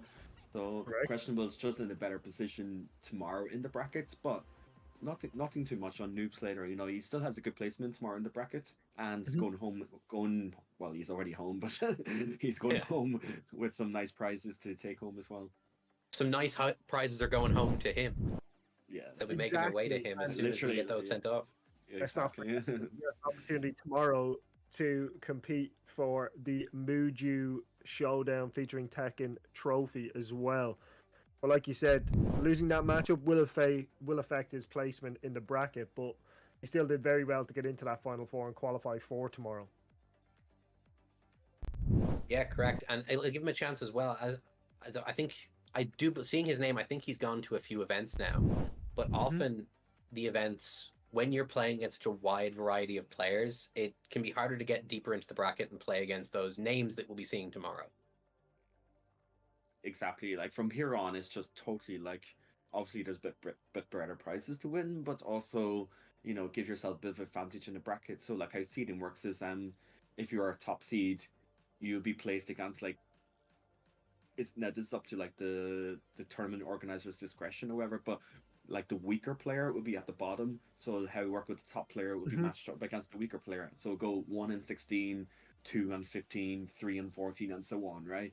So so whoever wins this tournament will go against, by the judge's discretion, like the weaker player of the tournament, which will be at the bottom seed, and then they'll be in the first round. So that's why it's really important to get yourself in a good position. But yeah, let's see what happens in the matches going forward. Okay, are we ready for another question, chat? Another opportunity to win a prize. Are we all ready, chat? This one's very simple, chat. Very simple. I've told you about the flavors of Mooju already. This is a very simple question. Again, first person to type. There's no correct answer here. What is your favorite flavor of Mooju, chat? And if you make up a flavor, that's a wrong answer. So there technically is a wrong answer. But if you give one of the flavors, you win. Congratulations. As long as you're first. Henchman Howie, congratulations on my screen. You got in there first. Banana Man said yes, so I'm not counting that. But Henchman Howie, yes, is not a flavor of Mooju last time I checked. So Henchman Howie, congratulations. You got yourself the win there, and a prize will be sorted for you, my friend. Well done. Congratulations, Henchman Howie. Chocolate is their favorite flavor. Remember, chat, check out Mooju. Try it. Mooju, of course, is a perfect combo of fresh milk with the most wonderful flavors, such as chocolate, strawberry, and banana. And then obviously the chat have mentioned the DLC flavor of cookies and cream as well, if you want to try that one out as well. But chocolate, strawberry, and banana, try them out, chat. All absolutely beautiful. We have another matchup almost ready to go, and it's going to be the Victor versus Jin players. Soras obviously playing as Jin. Who do you think is going to take the W in this one, guys? Well, you go on here to check here. I think it'll be a close one, but so Tiernan is very, very good on offense, very good at pressuring his opponent. But Soras's defense, if it holds up, is the perfect counter to that, right? If he can break throws and keep his cool, I think Soras has the edge. Guys, another question, off topic. Well, not off topic because we just asked the chat. But what is your favorite flavor of Mooju? I'm gonna have to say strawberry. I think I'm a strawberry guy, like pretty much everything. So yeah, strawberry for me for sure. Wow, me and Fergus agreeing on something that never happened. Strawberry is also my favorite flavor of milk. Oh God! This is where we fall out, lads. Because I'm gonna have to go banana. I'm gonna have to go banana, lads. So we're all gonna fall out. But that just shows you have chat's favorite flavor was chocolate, and then you have the Ferguson Jack's with strawberry, and mine is banana. So it just shows you every flavor. Sarah is absolutely fuming that we've picked anything other than chocolate. But you know, I just honestly, chocolate would be my of the three. I think banana. There's days where I'm like, hell yeah, I want banana milk. But strawberries, I think the best go-to every day. but you know, I just love getting like a chicken fillet roll and get a bit of strawberry Mooju in there as well. It's actually like such a perfect breakfast. What a combination. Right, here we go. Jin versus Victor. And I do love the designs of both of these characters. Jin's a character that I love watching. He's one of my favorite characters to watch, and one of my least favorite characters to ever see on my screen when I'm playing. Yeah, Is that because he's a difficult character to play against, or is it because, oh wow? Yeah, that move, that what he just did at the end. You just had the Fergus power of you saying something and it happening. Yeah. Down two, that one right there. He did it again as I said it. One of my least favorite things to ever see in this game. Just a very strong low that you have to think about constantly. Yeah, it's just like a very like it's a new load that's added in this game for Jin, and it's quite overtuned. Like I don't want to be like, oh my god, this move's so cheap, but it's definitely a load, you know what I mean? But Saurus is obviously picking up on that, getting a lot of mileage out of it. So let's see how Tiernan can adapt to it. Great block. Alright, the armor move, getting a lot of health back. Not that he needs it because he reduces opponent's health to 0, which is the goal. But yeah, it's the down two again. Now we're seeing it. It's working for him. Oh yeah, I mean it's a very strong move. You'll see it round start, you'll see it mid round. You'll see us everywhere. You know, you'll see us after the round as well. You know, for a weak corpse kick. But yeah, but definitely a strong Jin move. You know, so he'd be very wise to abuse it, of course. Great heat smash. Jin's heat smash as well. Not only looking incredibly cool, it's a really strong heat smash too. Exactly, yeah, because it has like ability to like wall splat, like push the opponents into the wall for a follow up from like such a huge range. So yeah, Saurus is making good use of it as well. Yes, the wall. I have to say, Victor has been very impressive so far, but this matchup is a lot closer against the Saurus, the Jin player. Seems a lot closer of a matchup this time.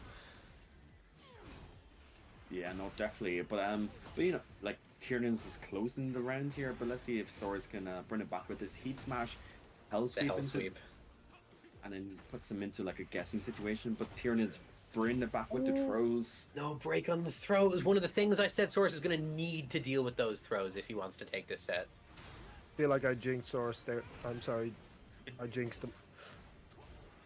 Not sure happens. It's a real thing. It's commentators, Chris. You call it something, and then the exact opposite happens. So it's a very, very real thing. But yeah, Tiernan's going in with the grabs. He knows they've been working down to. Actually, a great option against the armor move that Tiernan loves to use because that down two will counter hit it for a full combo. Yeah, ooh, big shot by Jin. That should hit. It's not going to kill. But it's amazing duck and the throw into the rage art, and then let's see. But Saurus still has heat, which is such a nice tool to have still in the rounds. So let's see if we can bring this, make good use of it. A slow motion. There it is. Gonna say even for range 5, he's gonna press that heat smash button. The Jin classic. You know what can I say? He's gonna make good use of it, and then he wins the round with it. So you know, the best use you can make of it, yeah.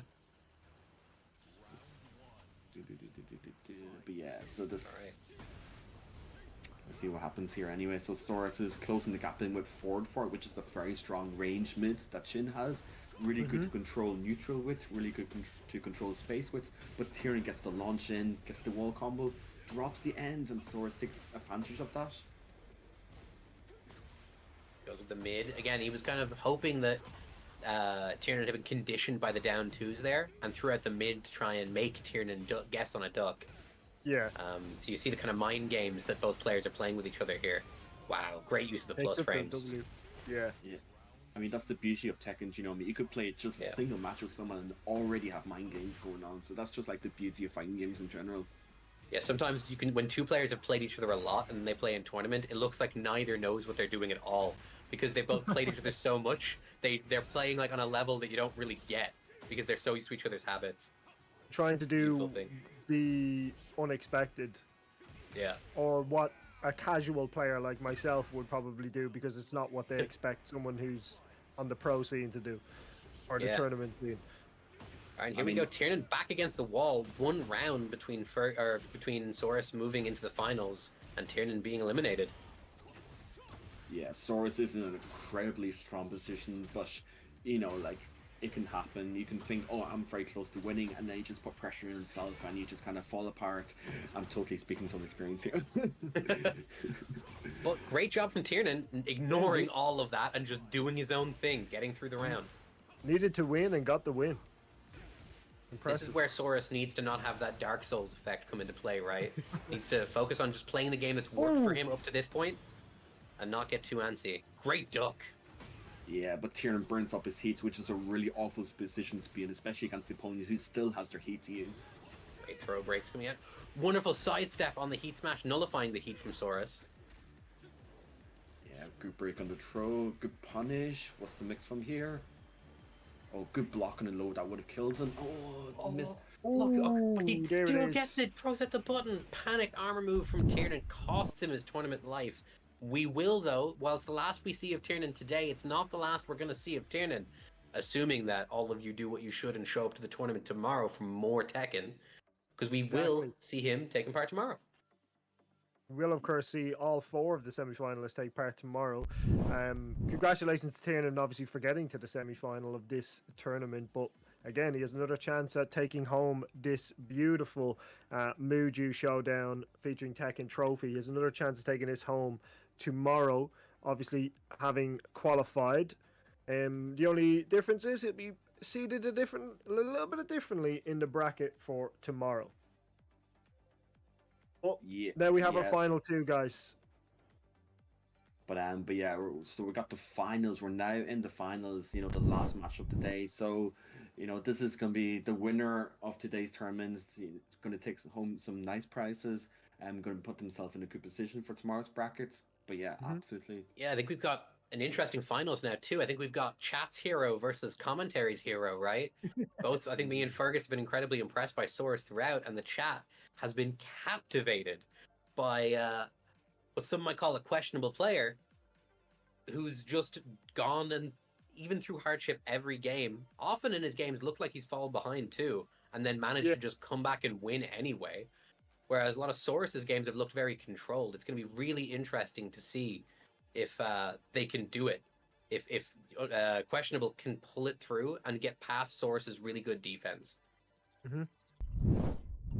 Right, guys, we're going to give you another opportunity, ladies and gentlemen, to win a prize. Are you ready for another opportunity to win a prize? Again, don't forget, this is for the, not the prize that you're winning, by the way, the tournament tomorrow that you're going to see is for the Mooju Showdown featuring Tekken trophy. But don't forget as well, chat, Mooju is delicious and tasty, refreshing and delightful. Yes, that's right, there exists a milk drink with all of that. Now, chat, very simple question. We're going to do some quick fire questions. Are you ready? Very simple one to start. First person to spell Mooju correctly wins a prize. Look, if you've already won a prize, you can enter, but you're not going to win another one. I've made an executive decision on that. I'm trying to give as many different people a prize as possible. So first person to spell Mooju correctly. There's no K in it, blind lexicon. Hardy Boy, congratulations. You got yourself some Mooju prizes. Well done, Hardy Boy. Congratulations, mate. Well done. Proud of you. Well done. Right, another question, chat. Are we ready? Another quick fire question. This one is about Tekken. How many playable characters are in the base version of Tekken 8? As the base version of the game. DLC, much like the Cookies and Cream Mooju, not included, chat. The base version. Remember, if you've already won a prize, Dark Ghosty Grabs, do not try and win again. Blind Lexicon, congratulations. Well done, Blind Lexicon. You've got the question correctly there. Well done, my friend. Well done. 32 is the correct answer, according to Google anyway. Don't blame me if it's wrong. Are we ready for the final question, chat? Final question for you guys to win a prize. Again, it is first person to answer correctly that has not yet won a prize. Okay? What is the name of Jin's father? We asked you about his granddad earlier on, lads. What's the name of his father? Kira, congratulations. Kira 22. It of course is Kazuya. Well done. Kira, you got that correct. Well done. Congratulations. Congratulations, Kira 22. You got that correctly. So Mooju goodies will be coming your way as well. Congratulations to everybody on winning. Are we ready for the final match? Soras versus Questionable. This is going to be a great game. This is going to be really, really fun. Don't forget to tune in tomorrow for the Pro Tournament with all 4 of these guys from the semi-finals moving on to the Pro Tournament tomorrow. We're going to have an awesome tournament tomorrow with great action. Maybe we'll see a King RKO tomorrow as well. Who knows? Maybe we'll finally see what we've been waiting on, chat. I hope we do. I hope we do. But we're going to be getting ready for the final now between Soras and Questionable. Guys, you mentioned Soras was the commentator's favorite. Do you think that's who's going to take the W here? Do you think that's who's going to come out on top between these two players, or do you think it's much closer than that? Well, I mean, I think these two players have a very impressive run so far. You know, in their matches to show quick adaptations, to show them good usage of their characters' moves and their playstyles. Sora's loving the down two by Jin, notoriously strong tool by him. Questionable loving the power crush by Asistana, notoriously strong move of hers. So yeah, I mean, it's just like a clash of titans at this point, right? You know, we're in the grand finals. Yeah. They made their paths here. So but yeah, let's see who wins this whole thing today, and we'll be playing tomorrow. Both of them will be playing tomorrow, but let's see who really takes it today. But yeah, I'm excited. And Jax, this obviously being slightly different. This is first to 3. So how different is that going to make these players play strategically, or do you think they're just going to play like they've been playing because that's what's taken them to the final here? Well, I think they'll continue playing like they've been playing, but I think that's even better in this kind of slightly longer format. I think Questionable has done incredibly well is get his offense through no matter what, force these mix-ups. But a thing Soros has done is adapt to everyone's mix-ups, adapt to even the most aggressive players we have in this tournament, and have his defense win out. So this longer time will give both Questionable more of a chance to get his offense through, and Soros more time to adjust to that and build up that kind of defensive knowledge, which he might not even need to if he keeps up like that. Wow. But yeah, Soros, so long a round's already done. Yeah, so Soros is showing a really strong start right now, and just going in with the stance pressure, going in with down to as an approach low. It's not really giving Questionable any time to breathe, and he gets a perfect right there. Okay, Questionable save from the triple perfect, gets the hit in. No triple perfect this game. Now it's just on him to win a round. Good side steps, good pokes coming out from Questionable too, like that. Okay, great sidestep, it doesn't capitalize. Yeah, I think this Questionable is just not really stopping the pressure from Sora. It's not really stopping stance pressure, but gets the heat burst, extends the combo into Oki. Can he go from here and closes out the match there?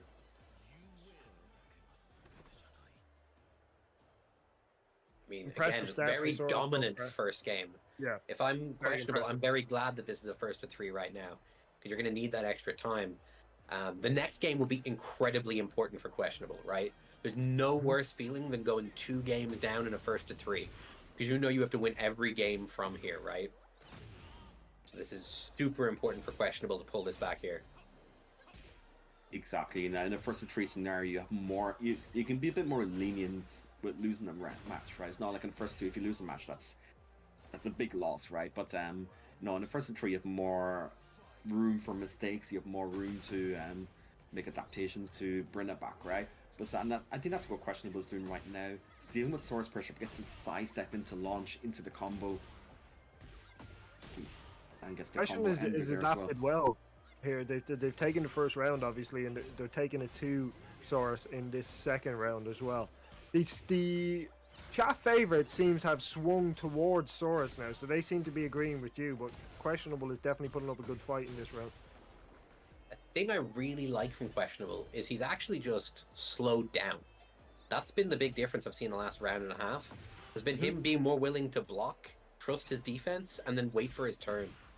Like that. Needs to deal with those down twos. There you go. See? The second he gets antsy and starts choosing more aggressive options is where he gets caught out. Yeah, amazing with punish by Soros to close out the last round there, but Questionable's getting his pressure going in, but Soros is just kind of like stopping him in his pressure. Good block and punish by Questionable there. Gets the stance low. Running pressure. Another running pressure here. Don't yeah, finish the string. I think Soros is just like trying to lock him down a little bit with using Jin's like pokes like his neutral. But yeah, Questionable gets the punish in, close out the match. We're going into round 4 now. Great move. I'm also really impressed by Questionable's movement here. He's sidestepping a really good like that. Again, great that they demonstrate stuff for us. Sidestepping at these really good times where he doesn't necessarily know what Source is going to do, but knows that a lot of Source's options are very linear in those moments. It's like they can hear us at some points. They're doing what we speak about. I swear there is more of a delay on the stream than that, though. Yeah. Great down 4-2. This could be the game. Oh, didn't quite hit that. Okay. Gosh. But gets it anyway. Okay.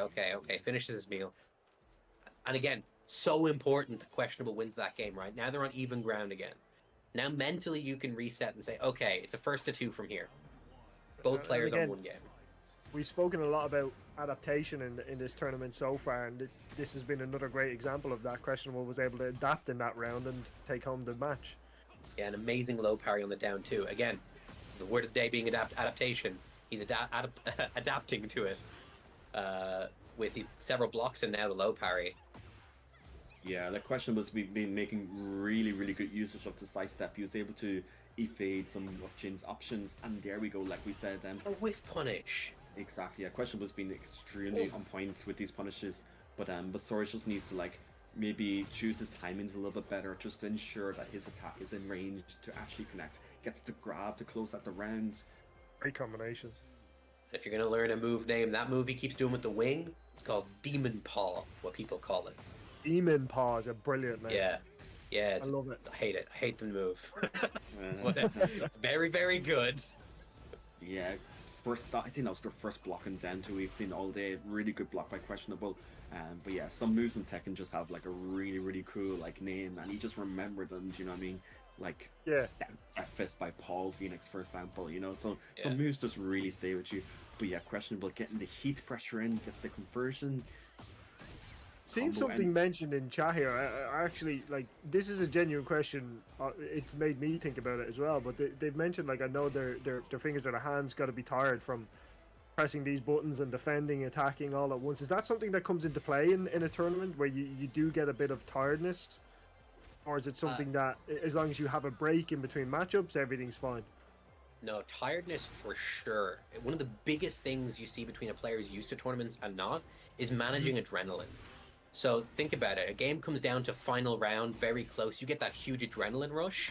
And what happens after an adrenaline rush? An adrenaline crash, right? And if you then have that before your next match, you might just not have the energy, the thoughts for the next match. It'll be less about your hands and more about your brain, like you're managing your like excitement levels and keeping calm. Fergus, something you have a lot of practice with. Yeah, just to add on to that a little bit, like being physically ready for tournaments is also a big thing as well, you know, especially for like offline tournaments like locals. You gotta be, you know, well rested, well fed, you know, hydrated, because you don't be tired, you don't be hungry, you don't be, you know, thirsty or dehydrated during a tournament set. So looking after yourself as well can go like a really long way. It's why a lot of the top players in Tekken are like very, you know, like well looked after guys, you know. So you do not want to be in grand finals asking where's your Mooju. You want to have that with you ready. Ready. Exactly. There's the Demon Paw taking game 2, catching it. Well, it was actually the start of Heat Smash, which is also a Demon Paw. That's 2-1 now to Jin going into the next game, correct? Soros is taking a 2-1 victory. Bringing winning today into grasp for Soros, right? Makes him very close for it. taking the number one spot, obviously, going into tomorrow, it would be. Yeah, obviously moving between games right now, so give them a chance also to change the stage that they're on in between these two sets. Can that Give be both something players that affects the overall favorite in this matchup? Can it be something where someone's more comfortable on a particular round, like stuff like you mentioned, like wall breaks and stuff like that? They might be more familiar with a certain round. Yeah, a lot of people have favorite stages, whether that be just like stylistically, music-wise, or because of the interactions on that stage. Now, often you will go to a random stage. Both players here did go to random. But the stage we've gotten has several stage interactions on it. So again, people get their back to the walls, we might see that come into play more. Yeah, and just even like some characters just benefits on certain stages more than others. Like Jin would really love the wall because his wall pressure is so strong, right? So he would prefer like smaller stages, right? Yeah. So but yeah, He Source can do this. Yeah, Exactly how Source this better. round went is exactly why. Yeah. Exactly. So yeah, so he really benefits from the wall. But Question was really good at getting these launches in, so he gets the Really wall nice here. combo there. And a reminder: if Source is able to take the win here in this matchup, that's his victory, and he progresses as the number one seed from today into the tournament tomorrow. If Question will want to say in this, boost, right? massive Winning confidence the boost. event is huge confidence for tomorrow. Certainly got to give them a bit of confidence going into tomorrow, definitely for sure. Really, Side really good. step.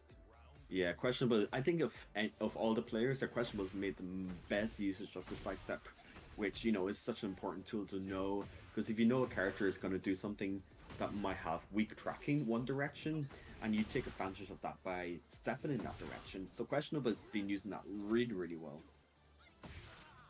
Yeah, and also his willingness to block and his ability to block lows is better than most of the players we've seen today, right? Like even the end of the string there, right before the launch, the sidestep was a blocked low. Great to see. But Source here is one more round from taking the whole tournament, so he must be feeling a lot of pressure, a lot of adrenaline right now. But let's see if he can close it and take home the victory now. Yeah. Which will give him, of course, a better chance in the tournament tomorrow. You'd like to think it'll give him a more opportunity to take home the win tomorrow. Yeah, both literally through seeding and just mentally through, having the confidence of having beaten everyone today, right? Yeah.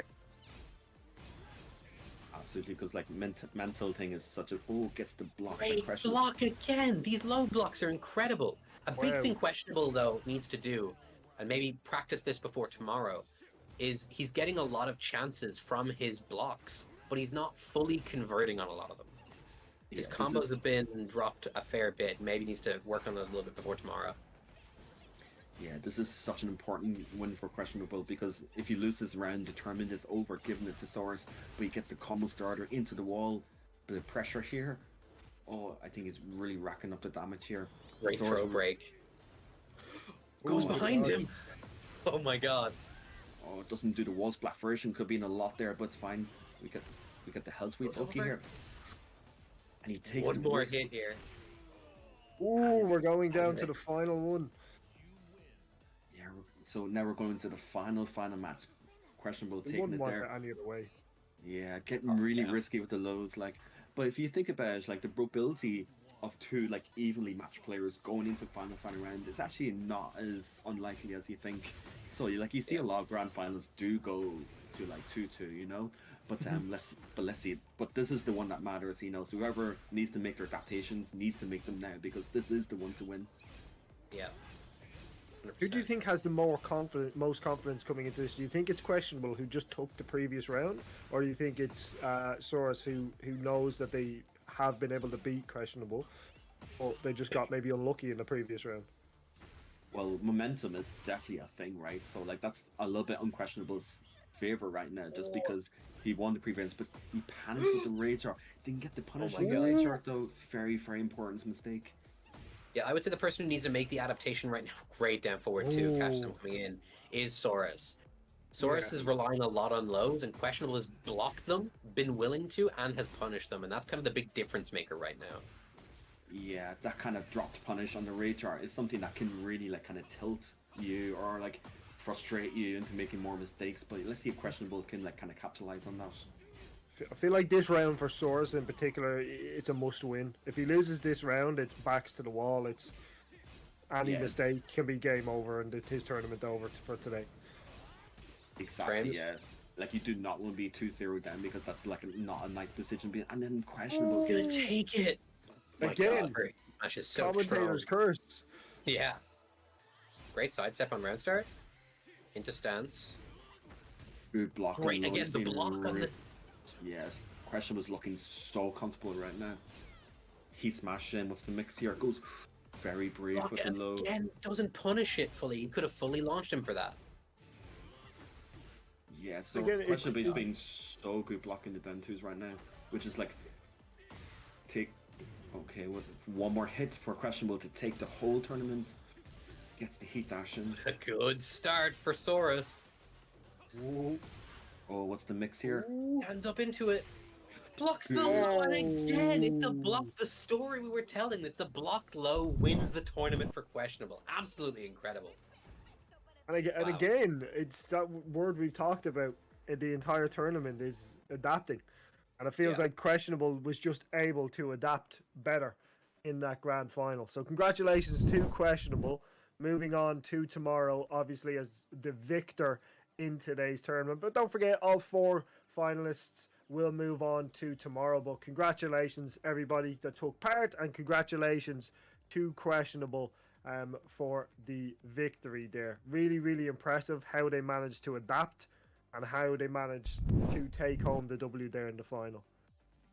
What do you think Questionable's chances are in the tournament tomorrow? How impressed were you with them, and do you think they can get some victories tomorrow and maybe get some way towards the final tomorrow as well?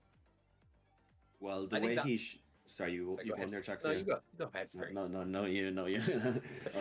Okay, I'll go first. No, but like the adaptation that Questionable's made, like we saw that at the very end, Soros, we saw like to use a lot of lows, and Questionable showed that, okay, he's doing a lot of lows. I'm going to start blocking low a lot more often, and not just blocking low, but also getting the punish in. So that was what really mattered for him at the end. So if he shows that same kind of adaptation ability tomorrow, we can definitely see him going far.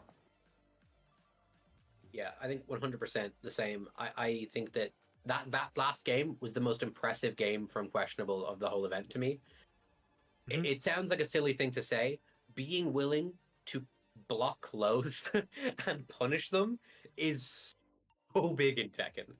And he showed that. He showed he knew when to block them too. He wasn't just ducking all the time. And yeah, I think that was incredibly impressive. I think if he plays as well as he played at the end there tomorrow, we'll see him take a few games. Fantastic. Right, guys, let's talk about tomorrow. So tomorrow, of course, have the pro players coming out of the woodwork. The pro player tournament takes place tomorrow, again with the final 4 from today moving on. You will, of course, see Questionable, who won this tournament, have a chance, an opportunity at taking home this Mooju Showdown featuring Tekken trophy. It's absolutely beautiful. I made a joke a couple of times about keeping it and not giving it back, and it's now starting to become a thing I might actually do, because I really like it. It's really, really impressive. Tomorrow we'll see some pro players, some great action. We've seen some amazing action today. We're going to have an amazing time tomorrow as well. Don't forget, we're going to have more prizes to give away. So whether you won a prize today or you didn't win a prize today, come back tomorrow. Same start time, 7 p.m. Same time, same place. We're going to have more prizes to give away for you guys and girls to win. Absolutely amazing tournament today. Tomorrow is a double elimination tournament though. So if they lose their first game, they will essentially have 2 lives, and they'll have an opportunity to keep themselves in the tournament. But if they, of course, get eliminated twice, that will be the end of their tournament, unfortunately. But it's going to be a completely different dynamic tomorrow in terms of the quality of players, perhaps, and maybe, of course, having those 2 lives to save you if you mess up maybe in your initial game. Maybe someone's going to pick the wrong character. Maybe they don't pick up King, who they need to go for, and do some more KOs on that stuff. But, ladies and gentlemen, make sure you stay tuned tomorrow, 7 p.m. The Pro Player Tournament will begin. Let's have thoughts from both Fergus and Jax on what they think is going to happen tomorrow. Have they got a favourite between some of the pro players they may or may not recognise tomorrow? And maybe is there a dark horse perhaps from today that you think can do some real damage? Maybe obviously we spoke about questionable, but maybe someone that didn't perhaps get to the final that you think, you know what, they were unlucky, but maybe they have a chance tomorrow. What are your guys' thoughts? Who do we think is the favourite? I'll let you take first, Jack, there. So my favorite in any event that he's in will always be someone who's in the chat right now. Big man, henchman Hoey. I love him. I love how he plays. He's one of my favorite players to watch. Assuming he does the right thing and picks King tomorrow. None of this Feng that he's been playing recently. What's he got to do if he picks King? What's he got to do, Jax, if he picks King? What's the first thing he needs to do? Oh, well, an RKO, obviously. I want to do that round start instantly. But no, I think that there's several. Honestly, I'm really excited for tomorrow now. I think that there's several players from today who will cause upsets tomorrow. I think that a lot of the players today, some of them are as good as the players here tomorrow, but maybe have just gone to less events, right? Which have had less chance to shine, and they're going to get that chance tomorrow. Like the seeding, the notoriety is there tomorrow if you can just take it, right? You just got to win. So that's I'm super excited for that, and I think the questionable really impressed me in that last game. He's got to be my dark horse pick for tomorrow. What about you, Fergus? What are your thoughts? Well, I'm excited for tomorrow because the quality matches are going to be amazing. You get the best of the best in there, so it's going to be a really, really good run tomorrow. And like I said, it's double elimination, so you're going to get to see more matches. You're going to get to see more. Even if they lose their first match, they can still go into losers brackets and still have another life. So it's still another chance for them to make adaptations back, right? For a favorite to win, it's a hard one. You know what I mean? Like, because if I say one, the others are going to hate me. But I'm going to say like Chicken Tracker, because he has such a strong offline presence in the Irish community so far. So I think he's a good chance tomorrow, and he plays a character I like, which also helps too. And that character is also extremely strong right now, so that will help him a lot. But yeah, I'm excited. I'm excited for tomorrow. I can't wait to see it kick off. Like, fantastic. Right, ladies and gentlemen, all that remains is to remind you to come back tomorrow at 7 p.m. But of course, we have to thank the wonderful Mooju for sponsoring this event, the Mooju Showdown featuring Tekken Tournament. And don't forget, Mooju is the perfect combination of fresh milk combined with beautiful flavors such as banana, chocolate, and strawberry. This is what's up for grabs tomorrow, ladies and gentlemen.